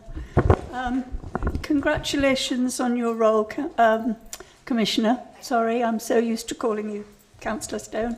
I just totally different conversation, and unfortunately the gentleman I wish to mention has left the room, but I have tried quite hard to get a meeting with you to talk about the youth services, which, as you know, I'm really keen to do. I have emailed you about that. I have failed to get that meeting so far, so I just want you to think about your collaborative working with the council and address that with your office to get us a meeting as soon as possible. I am in full agreement with you that the implementation of the team that you've put into the MASH that are working with the first-time offenders is working in a fantastic way, and we obviously would like to see that continue. And I just wanted to talk to you about the youth workers, because I have had comments from various people comments from various people that they don't like the youth workers that come from your service because they've got a police badge on their T-shirt. So we've got youth workers. Can we have a look at working collaboratively together? Then we'll have twice as many youth workers working with those really hard to reach young people that we know do not go to the youth groups, do not go into services. Sorry. This is turning into a bit of a strange thing. Anyway, that's my comments. Thank you very much. Thank you, Councillor Baker. And of course, we do want to reach out and have a conversation with everybody who's involved in providing services for our young people. There are different levels of conversation. So one of the first ones that I want to have is around providing access to training, because we have a dearth of trained youth workers in this county. It's an unfortunate consequence of our youth service being cut entirely in 2008, but we need to restore training opportunities for youth work.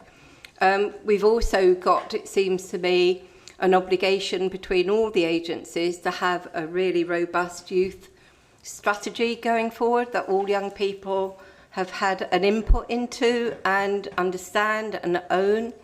There's a lot of work to be done, and we will be asking you to come to meetings.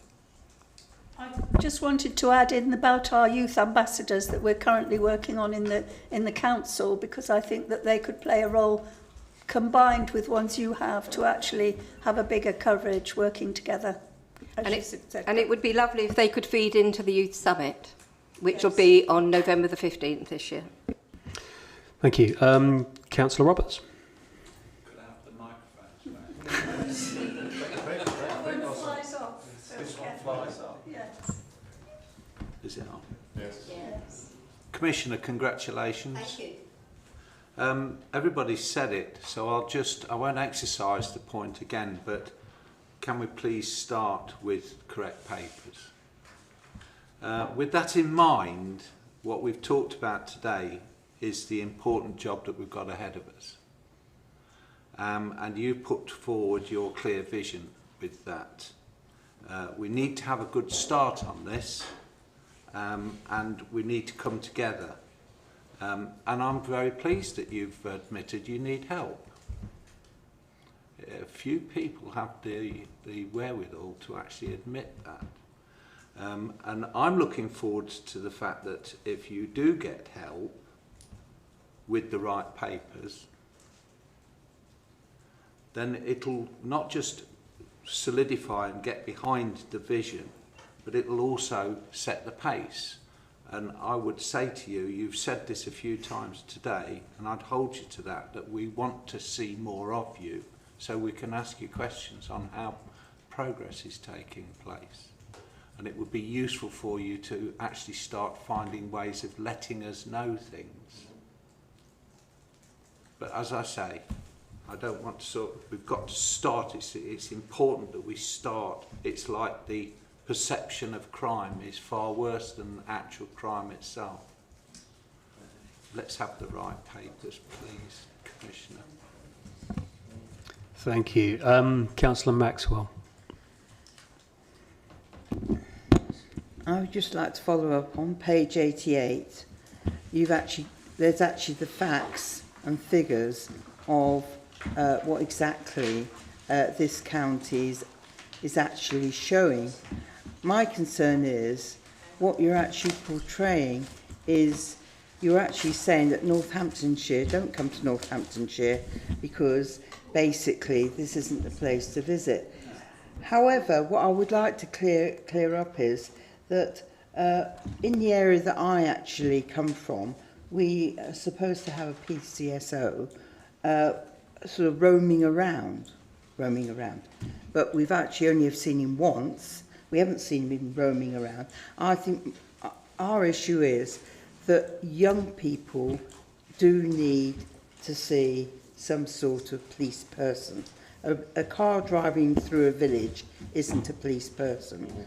And I think that credibility and transparency is what we really want. And going from what's happened in the past, what I would like to see, since we have gone through the issue over the Chief Constable, who's no longer the Chief Constable, we need to have that transparency, because the public do not believe us that we are talking the truth.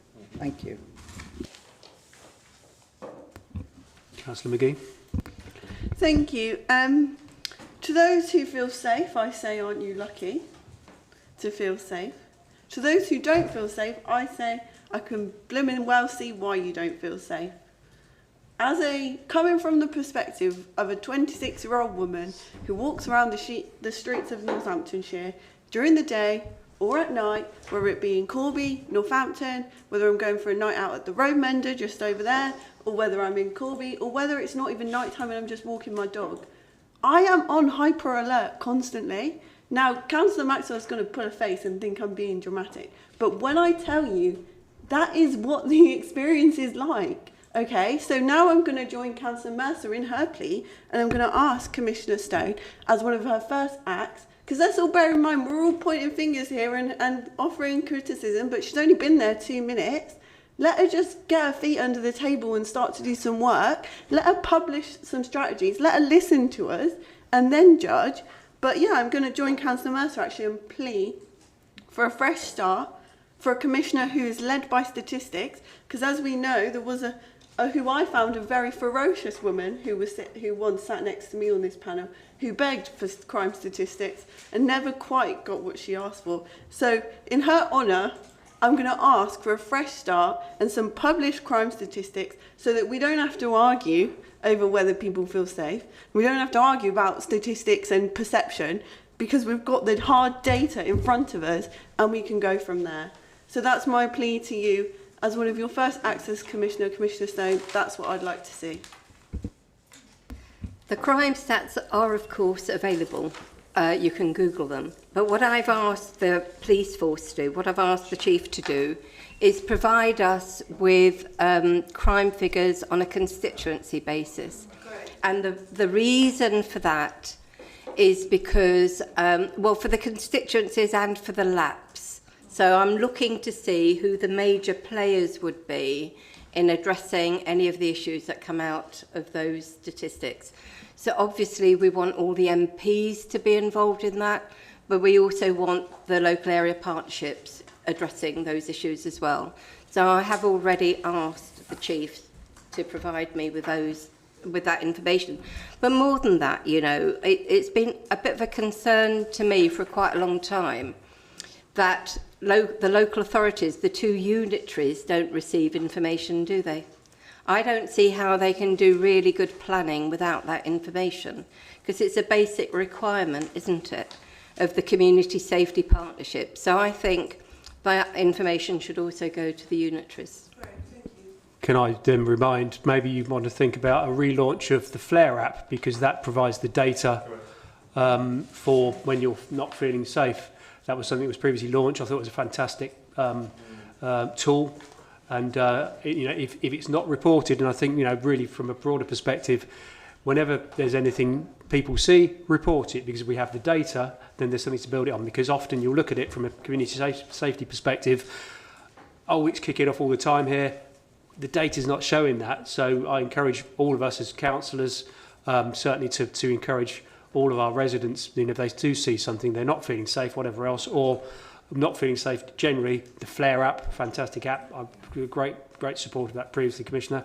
But I think Dr. Cuss would like to come in on this question. 1 second, please. So thank you. Yeah, it's great to see statistics. And having worked in local government over 40 years, I'm used to Chloe's. They're great, but they only tell you things have got worth or bad. So one of the ways of measuring, and it's just to be helpful that I used to carry on, is to say, get things into infographics so it's kind of really out there and people can see it. And secondly, there's only really 2 performance figures you need to worry about. Have you made a difference, and was it a good experience? Yeah. If you can start to answer that, then they're really helpful, but that's what starts to then feed into, is it safe? How do people feel? So I would urge you to sort of think about that as well as the Chloe's, because you'll get wrapped up in Chloe's. It's like feeding a beast in the end. But well done for actually sharing. Thank you. So Councillor Irwin, and then the final will be Councillor Roberts. So, I don't need to ask my question. okay, so we're moving fast now. Councillor Roberts. I just want to come back to I don't perceive that we have been sitting here all afternoon criticising the new commissioner. I think there is an issue between us which is a shame, and that could be easily resolved, and hopefully later this afternoon we'll resolve that. But we have said we want to work together and we want to challenge and hold people to account and support. That's what this panel is all about. But we do need to be treated with respect and given the documents that allow us to do the job that we've been challenged to do. Take it on board, Councillor, and I apologise if you felt that my remarks were inappropriate. I stand by them to an extent, but I apologise for... Okay, brilliant. There's no need to apologise. Thank you. Well, I think that we've certainly aired that one. So we're on to item 10. So the Police, Fire and Crime Commissioners for Northamptonshire's annual report. Now, I appreciate this is kind of not your report, but it is. I invite you to present your report. Chair, I'm not intending to talk people through the report because it's been circulated and I'm assuming everybody has read it. I want to say a couple of things though. The police force and the fire and rescue service have been through a really, really difficult time where they've been in the national news on a number of occasions for all the wrong reasons. I was expecting to walk into a situation where morale was very low, where service delivery was very poor, where people were disillusioned, where nothing was working properly. On the contrary, I have walked into a situation where people have been amazingly committed, amazingly hardworking, have coped with their sense of betrayal or disillusionment or however they wanted to describe it, but have produced really, really good work. So I think that comes through in the report. I think there is work that of huge significance. You've seen some of it has been reported directly to you, and I want to carry on doing that as the Commissioner because I'm really, really proud of what I see going on. And I think we have got examples of work that is really good, but also groundbreaking that I want to take through to the Home Office so they know and understand some of that work because I'm particularly proud of it. So I think the next, so you're right, this wasn't my plan, but I think we own it. And I think the next police, fire and crime plan will be different, actually. I think it will be much more about shared working, and it will be hopefully owned by more people than just my office. So I'm looking forward to that. But I have to say that the work I've seen going on has been really, really good on all kinds of levels. It's been really, really good. Thank you, Commissioner. I'm pleased you've said that you are more enthusiastic and you quoted during the election that both services were not fit for purpose, so I'm pleased that you've actually found to the contrary. So I've got Councillor Mercer wishes to speak, but you did touch on the early intervention. I think that work that's being done, as you say, is groundbreaking. Yeah, it's of national significance, and it's something that all eyes will be on this county from a positive perspective when they learn of it. So I'm really looking forward to really shouting about that. I've seen it firsthand. We did touch on it in the last panel meeting, I think. Councillor Baker and myself, we've both been over to the Criminal Justice Centre and seen the work going on in Northampton. But it is really fantastic work, and I'm 100% behind it. I'm pretty sure the whole panel, as they learn even more about that, will be, well, hugely proud of what we've done so far and what the Commission's going to carry on. So, I will shut up now under Councillor Mercer. Thank you, Chair. Yeah, I'm really pleased that you found it more positive than you expected, and I'm really pleased with this report. I mean, for instance, it's page 78 to 81, excellent examples of achievements, increase in better appeal results, money brought into the county, for instance, £3 million for antisocial hotspots, £5 million for safer streets projects, and I hope that you will continue to plead for some extra monies on those bases from the new government. Sorry, I'm off. Okay, yeah, so you will continue to plead. Is it on?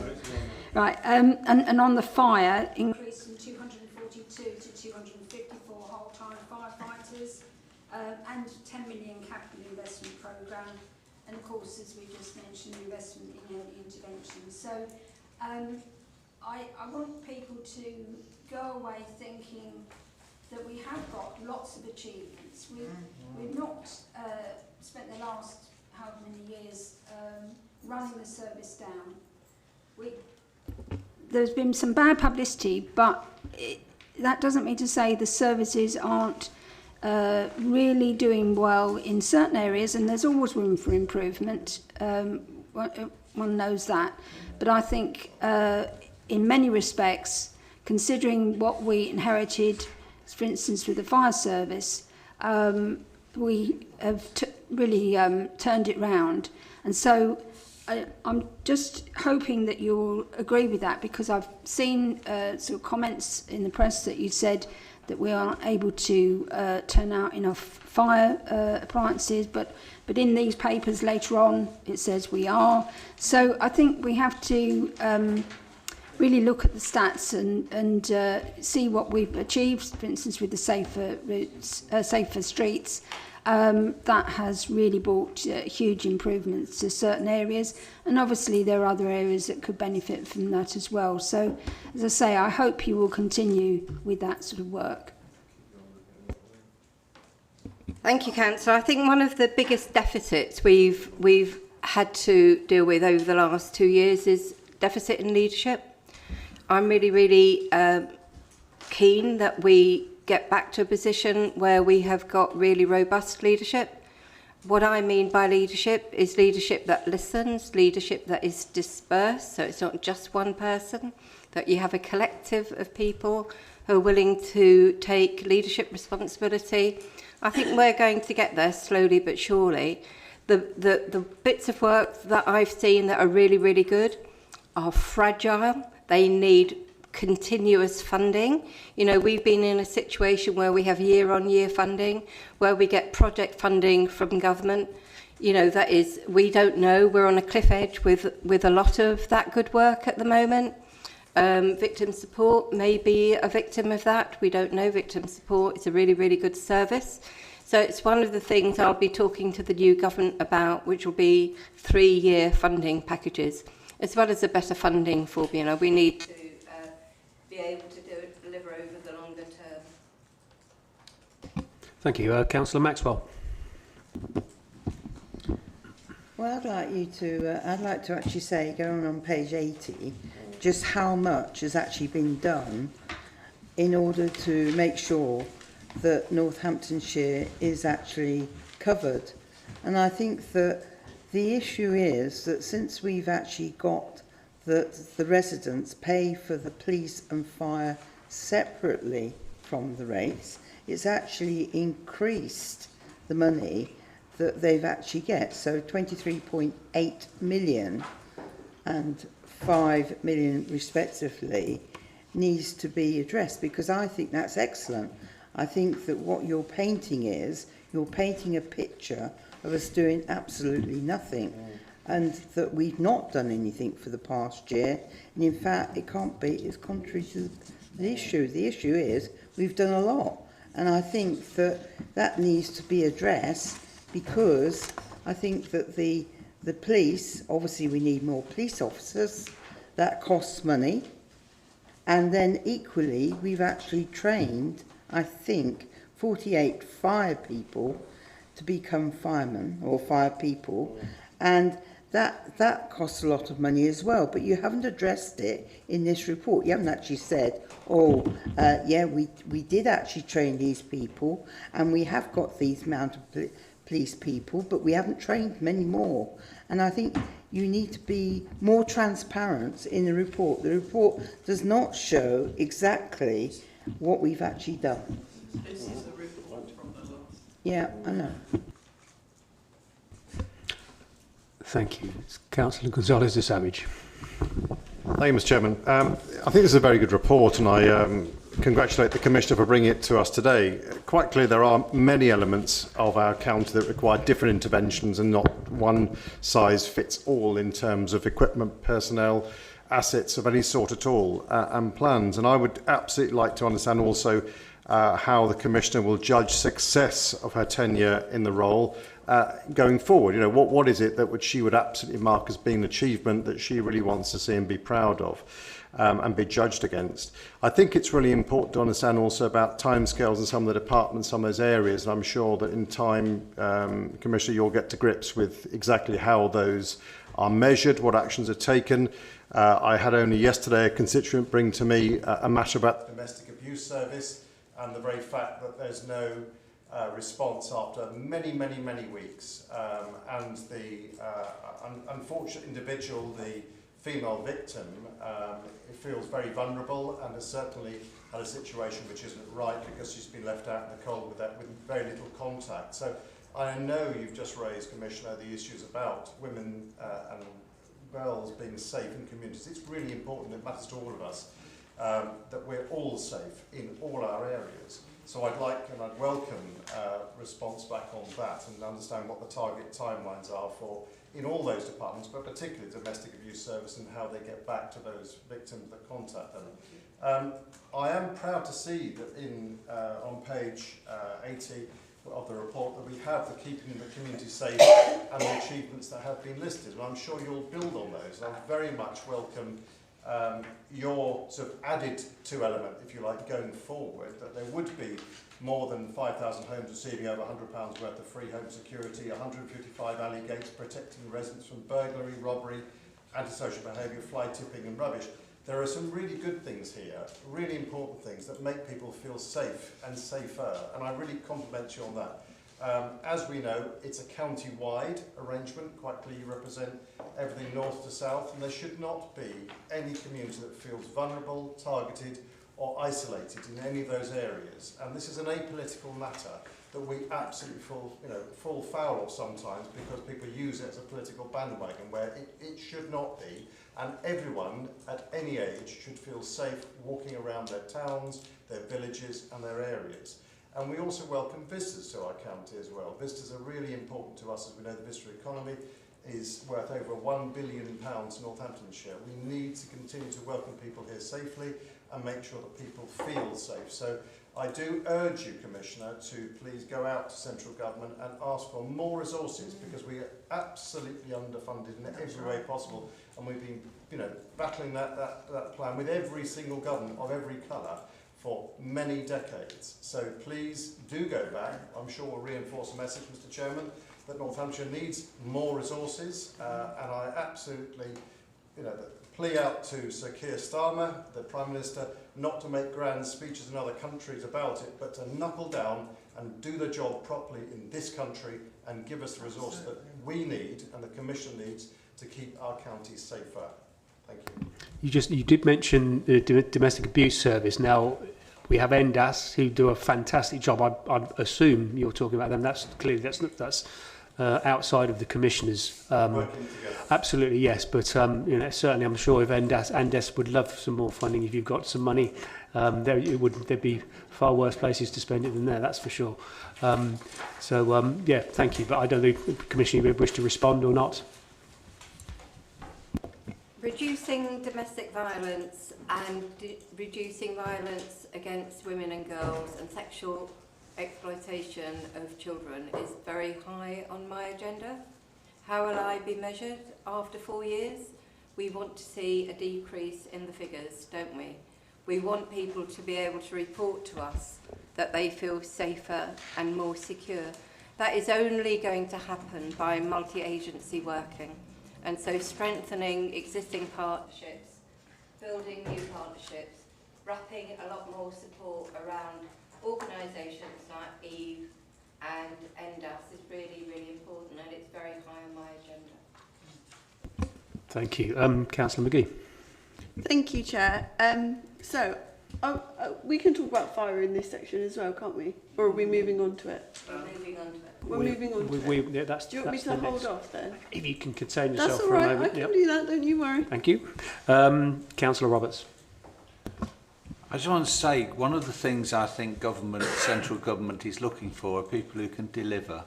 And what page 80 says is that we can certainly in Northamptonshire deliver when we set our mind to it. So this is good partnership already, and we are helping and supporting the Commissioner in going to government and asking for funding. And I like the idea of funding over 3 or 4 years. I think that's a very good thing to get behind.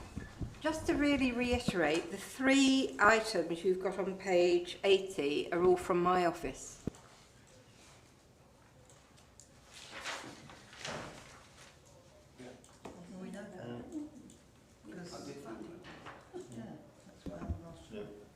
Thank you. But it shows how well you can spend your money.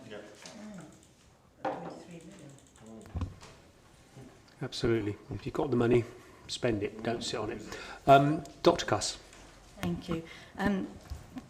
Commissioner, it's really great to hear about the play around sort of keeping children safe, and I know you're interested in that child exploitation of that, but can I just make a plea as well from an adult perspective? Could you link also, or if you're thinking of doing it, to the adult safeguarding world? There is a massive piece of work about trauma-informed practice which links into ACES coming up, but equally I'm not sure if it happens here. I know because of my work that I do outside of this, there is a massive push in human trafficking, people coming in working in care homes, etc. So I would make a plea that part of it, if you would, is part of to consider, part of looking at that is also to look at the adult safeguarding aspect, because there is quite a lot going off in there, modern day slavery that is just going under the radar at the minute. So that's just a plea really. Thank you.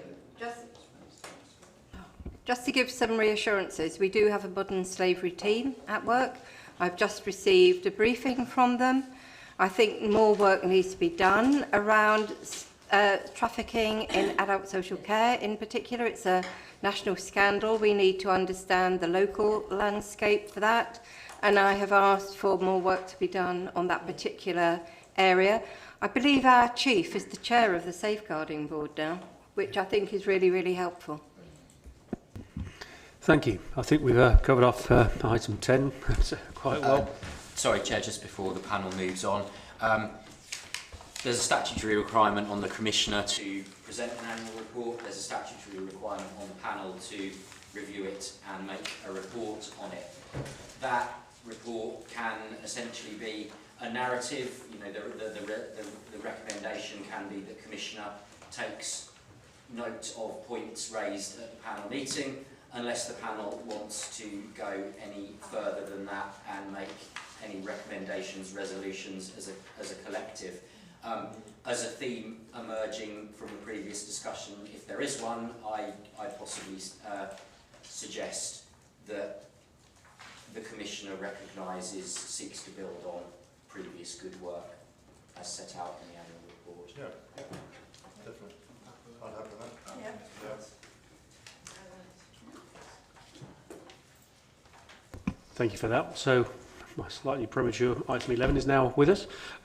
So, I'd like to invite the Commissioner to present the fire and rescue statement. Thank you. This is part of the statutory duties. You've got the report in front of you. I don't have an awful lot to say about this. It's really a very, very important service. It's really important to me that we stabilise the service now and that we make sure that the service is safe in terms of terms and conditions of the workforce, that it's safe in terms of what we deliver to the public. Our prevent role in the fire service is really, really important, so it's really pleasing to see some of the figures for fire incidences coming down. I'm very mindful that we are looking at climate emergencies. The fire services role in combating or supporting crises due to extreme weather isn't part of their statutory service, their obligations. So I think all of that needs looking at. But I think at the moment there's work to be done with the fire service, but I think it's in relatively good health. I think the issues around crewing are things that are going to be looked at in the emergency cover review, and different arrangements will be needed for different incidences, won't there? So if it's a cat up a tree, I don't think having five people on a pump is particularly relevant. But where there are critical incidences, then I think making sure that we have proper crewing arrangements is really, really important. Thank you. So I've got 3 speakers now. So Councillor McGee, Councillor Mercer, and then Pauline. So Councillor McGee. Thank you, Chair. A bit keen earlier. So, Commissioner Stone, in September 23, I and a colleague submitted a Freedom of Information Act to ask how many times Northamptonshire's fire service had fallen under the required number of operational vehicles in a 6-month period. I can share with you that that was 243 times in a 6-month period. September 23. So from 6 months back from there, you can do the calculations yourself. Councillor Stone, my question to you is, what are we going to do? Sorry. God, sorry. What are you going to do about it, basically, is my question. What are we going to do about it, actually, I think is probably a better way of saying it. Slightly less ballsy there, sorry. What are we going to do about that, and how can we work with the fire service to make sure that that doesn't happen in the next 6 months? I have just received a report from the senior leadership team of Fire and Rescue, where they've assured me that in the last 6 months, there's only been 1.6% of the time when we didn't have 14 vehicles available. So I think we're looking at steady improvement. But it's something I will be keeping an eye on because it's really, really important. Thank you. And if I could just add to that, Chair, I'm not sure what the regulations are, but I don't know whether it should actually we have to submit an FOI to get that kind of information. It might be quite nice just to have that in our papers as an update. Thank you. Thank you. Councillor Mercer. Thank you. Fairly simple question, really. The previous Commissioner had accountability boards. I don't know if that's general. I'm flashing. Maybe the battery's running out. Sorry. I don't know if that's standard across other areas or not, but are you going to continue to have those accountability boards?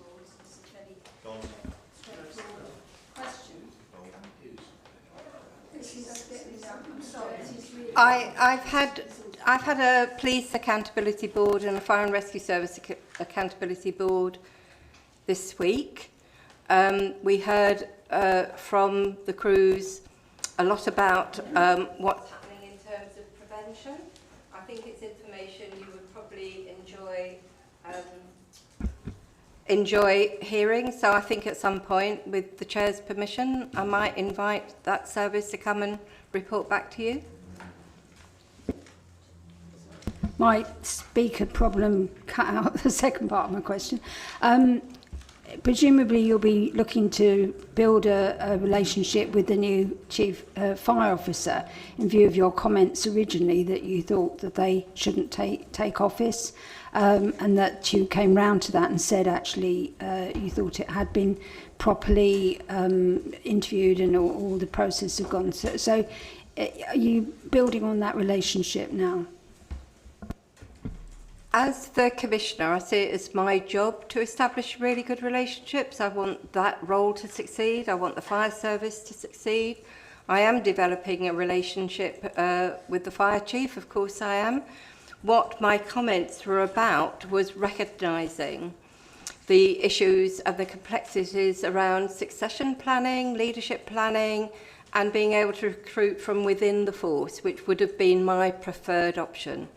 When I looked at what was happening with the present fire chief, I couldn't find any irregularities in the way that she had been appointed, and therefore, obviously, she is the fire chief, and it is my job to support her.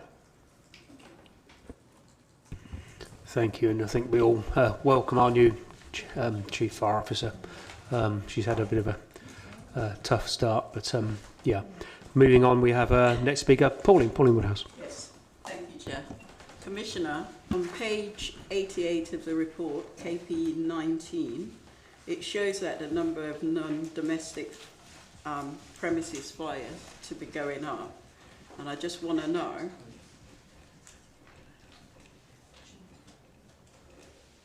what support is, how are you supporting the Chief Fire Officer to kind of deal with that moving forward? That's question one. Question two, on page 90, the service was inspected in April and May this year, and I just wanted to know if you had any update on that. Thank you. Thank you for both of those questions. I'm not the operational lead for fire, so I will ask the fire chief the answer to that question. In terms of the inspection, we've seen an early draft of the inspection, and the results of that are better than was predicted, but we haven't seen the final report. As soon as the final report is available, we'll put it on the website.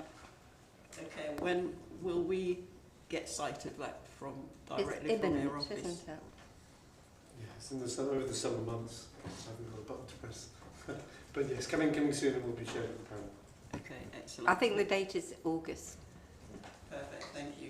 And Commissioner, I just want to say I do understand that your role is not operational, but I just wanted to know how are you supporting the fire chief to deal with that? What's really important for us is understanding what drives it all, what is behind all these stats. So it's the question I ask all the time. Do we understand what's producing these issues? And I'm waiting for some of those answers, to be perfectly honest with you.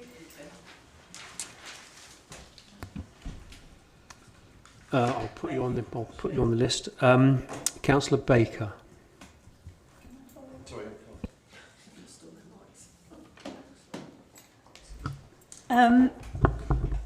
This is a sort of probably a bit of a statement. From what you've just said, this is perhaps something you need to discuss with your fire officer, because as you say, and as I know too, we're not operational people.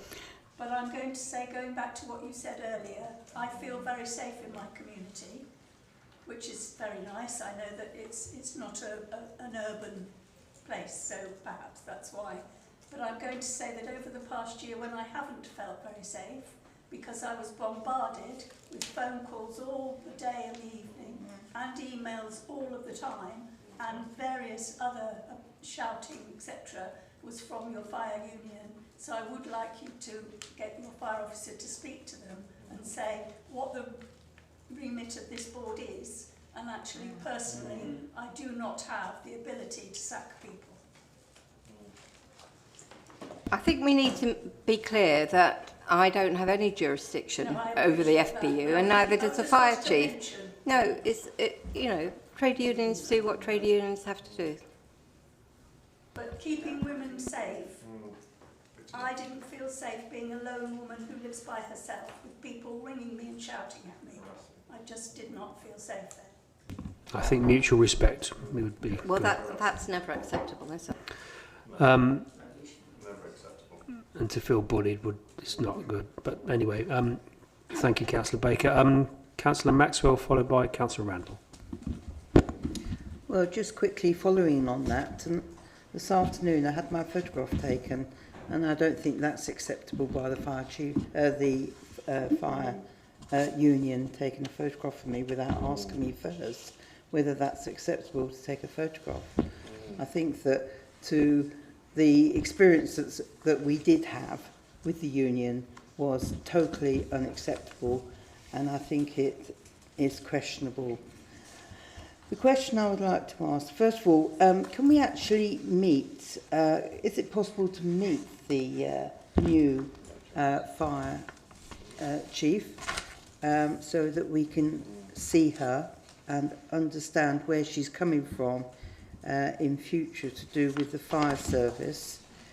And the other thing was, can we also question on page 91, the youth youth work intervention with young people, how are we going to ensure that they understand the hazards and risks and understand the impact nuisance on behaviour on hoax fire calls? What exactly are we going to be doing about this? Because clearly to have a hoax phone call regarding the fire it is just not acceptable. It not only does it cost money to actually implement the fire officers to go out, but if we have more of them, then actually this causes an issue.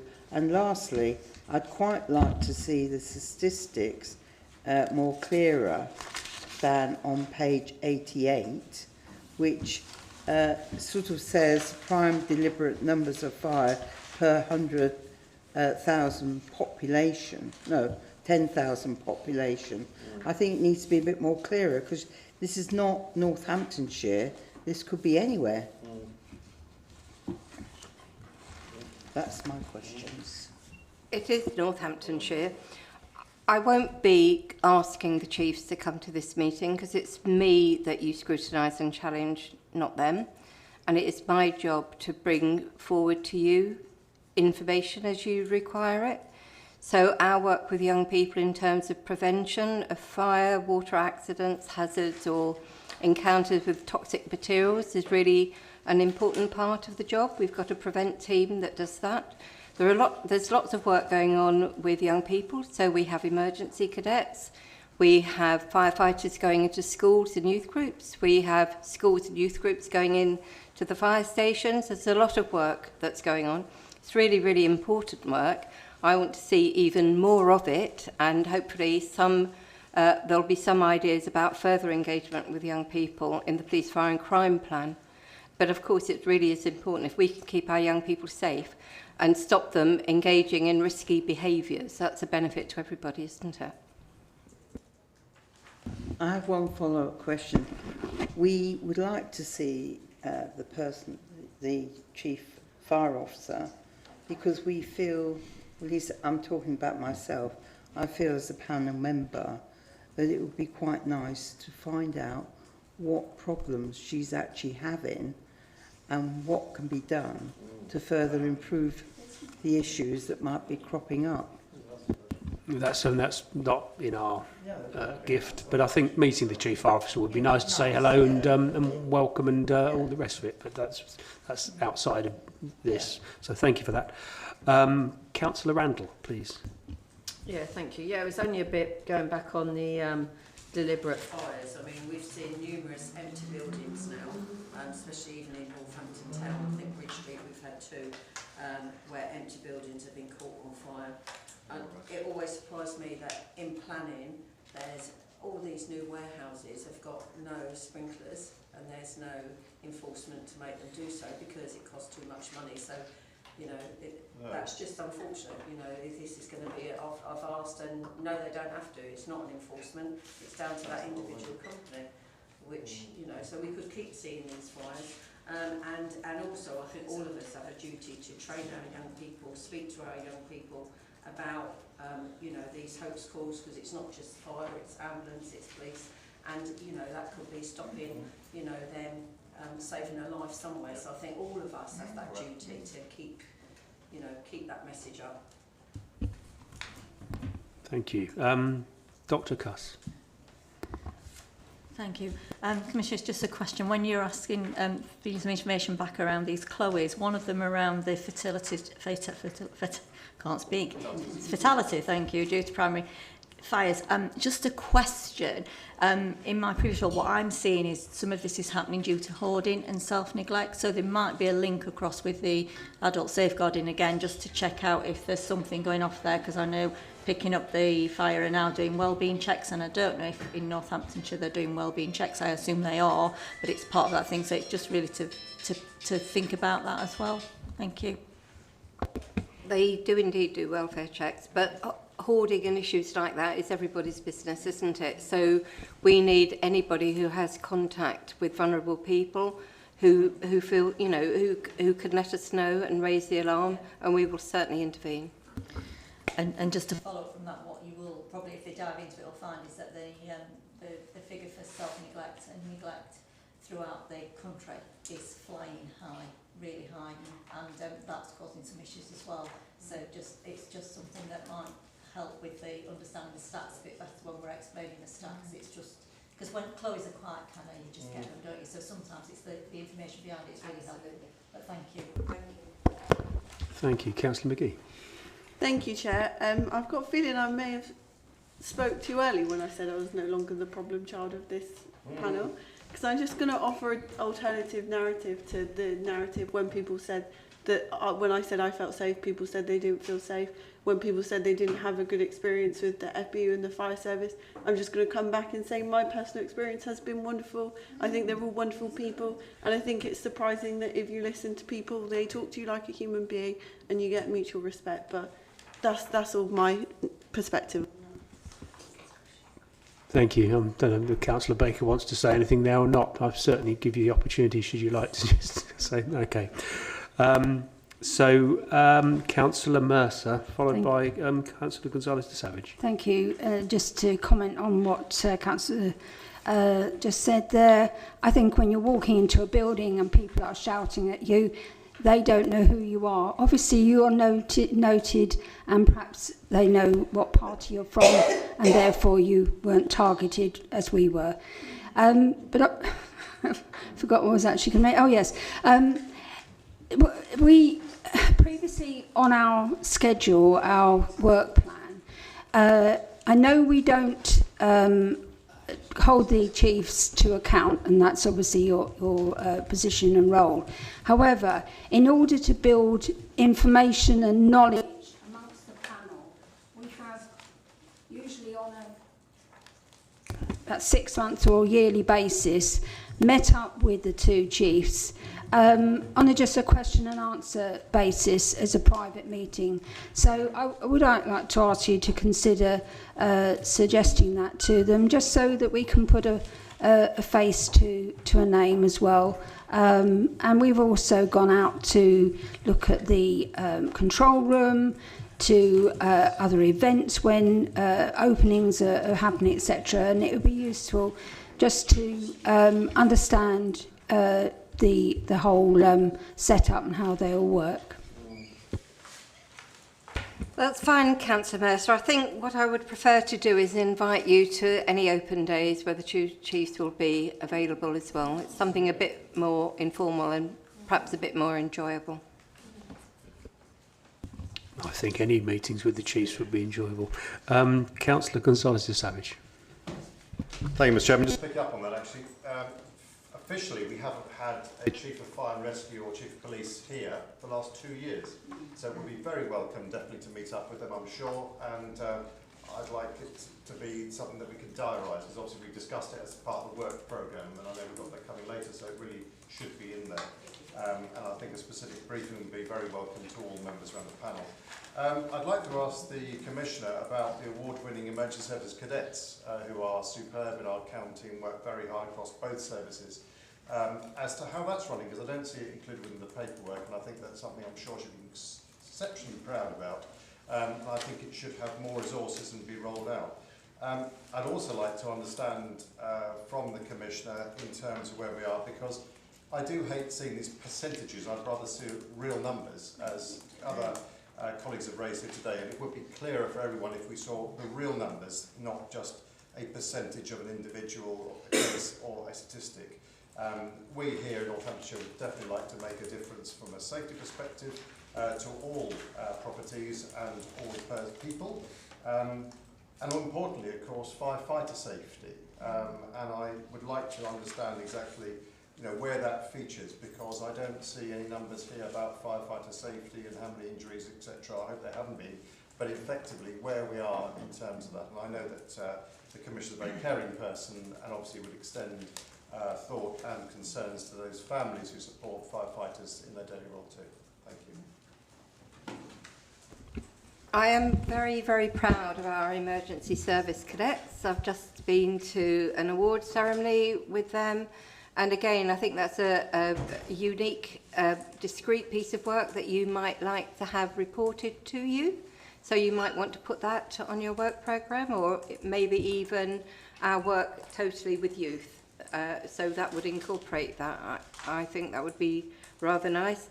I don't think it's a good use of Chief's time for them to come here. I think I'm the one that you're scrutinising. So I think there'll be other occasions when you can meet the Chiefs in a different kind of context, which I hope you would be happy with. This is not my report. If it was my report, it would look quite different. And I have asked my comms team already to think about how we present information, because I think how we present it is really, really important, because we don't just want words on a page, do we? We want, you know, as many visuals as we can possibly have. We need to see the direction of travel. We need to see where we're falling down and where we're improving. And it needs to be very, very accessible, doesn't it? So my report will look quite different. Thank you. So, James, do you just want to conclude that? Yes, so thank you, Chair. So, similarly with the previous item, so there's the fire and rescue statement is something the Commissioner is required to produce and something the panel is required to review and report on. Having said that, the fire and rescue statement is something that I think that it is quite challenging for panels to get to grips with. It's intended to serve a specific purpose. It's more about compliance with national fire and rescue standards, whereas the annual report is a far more general annual report of activity. And clearly, of course, in this case, we have the nuance as well, that it's a report presented by one commissioner talking about activity under another.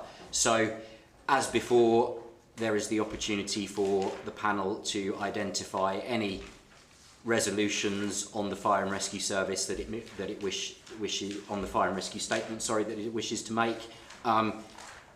If there is nothing specific, then the report that goes in will essentially be a digest of the comments raised by individual panel members. Thank you. Noted. With a highlight of the Chiefs, meeting up with the Chiefs as we indicated. Yeah. Thank you. Item 12, I'd like to invite Councillor McGee to present the scrutiny of early intervention activity. So it's the draft report. Thank you. Thank you, Chair. Let me just find the page. I do apologise. Here we go. So, haven't really prepared anything to say because I seldom do, to be honest. A mentor and father of mine once told me, always speak from the heart and you'll be fine. So that's what I'm going to do. It's Councillor McGee Senior now. So, what I would like to say is, wasn't this hard work in the end? Didn't we really have to fight to get this done, actually? We had great conversation, we had great discussion, but it took us a blooming long time to do it. And now, we've got something that's worth doing. I think it was worth the time. I think our recommendations are short. There's not a lot of them, but they can make a big difference. So I hope that Commissioner Stone, you do take them on board because they will make a big difference. It's cross-party working. It came from a hell of a lot of discussion, a hell of a lot of debate, a hell of a lot of critical friending, we like to say, don't we? A hell of a lot of critical friending to produce this very short, succinct but impactful report. Early intervention is something that's really close to my heart. You all know that. The first time I ever spoke in one of these meetings was about early intervention and something quite similar to what Councillor Baker said earlier. The youth workers from the PFCC, all my lot call them undercover ops. Yes. They won't speak to them because they've got police things on and they just won't do it. So, you know, let's take a step together to pick some of these things. Let's look at it positively. Let's be thankful that we had the opportunity to do it, even if it took a long time. And yeah, I'd just like to say thank you to everyone on the panel for your input and the fun that we had, and the challenges that we had, and the things that it taught me to chair another panel with lots of different people from opposition on it. It was really good fun and I learned a lot personally. So, Commissioner Stone, I hope that you see the time and effort and discussion that went into these recommendations. I hope you know they come from our heart. And we look forward to you reporting back on them in 6 months' time, please. Thank you. I have read the report and the recommendations, and they will be looked at by my office, and we'll get back to you. Thank you. Yeah, and I echo those thanks for the members on that panel. I thoroughly enjoyed it, and you know my position on early intervention as well. So I think, you know, as you said, you reference hearts. I think there's everybody's heart was in it, and I think yeah, it bodes well. So thank you so much. Oh, Councillor Mercer wants to speak. Yes, it was hard work, but I think it was worthwhile, and I do hope you take on board the comments, Councillor Stone. I just wondered also, since this also highlights the on pages 109 to 111, the many grants that were given by the previous Commissioner, Road Safety Community Fund, etc., safer small grants. They come to 144,000 altogether. I just wondered whether you would be having a similar sort of schemes for small bodies to make a difference in their communities. I will, but I'll be reviewing the use of that spend first, and I'll be working with all the partners so that we have a bit more of a strategic approach to it. I'm really keen on having an outcomes-based approach, and I want to see impact for the money that we spend, but I also want it joined up. Thank you. Transparent. Yeah, yeah, absolutely. I think there was some funding we put together across the West, along with the Commissioner's Office, around knife crime, and you're well aware of that. Yeah. I think that was one where we had to make a quick decision, but I think we made the quick and right decision. So thank you. So James. Thank you, Chair. So one of the recommendations in the report is that the panel revisits this issue in 6 months' time. Formally, the panel also has the power to make reports and recommendations to the Commissioner and to ask the Commissioner to respond it's require the Commissioner to respond in writing to any report or recommendations within a reasonable period of time determined by the panel. So I guess the question is if in agreeing today to send the report on to the Commissioner, as part of that, the panel also wishes to say that it would like to have a written response back from the Commissioner to the recommendations within after a certain period, a reasonable period of time, and then the panel will also revisit the issue in 6 months. Right. In which case, what is the reasonable period of time that the panel wishes to identify that it would like the Commissioner to respond within, and does it wish that response could be done by a report back from the Commissioner to a panel meeting, or it could be done just by the Commissioner writing to the panel? And just by writing to the panel, a written response within 21 days, I think would be a reasonable amount of time. Yeah. 21 days. Yeah. It's summer. Can we say 28? Shall we say September? It's a wet summer. September, yeah. Is that the 1st September or the 30th of September? September. Let's afford the Commissioner a little. Early September then. Early September. Great.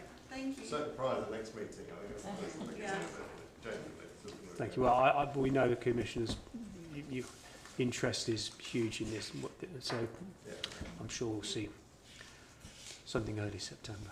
Thank you. So we are on to, I've lost my place here, item 13. So James, if I can invite you to introduce the report.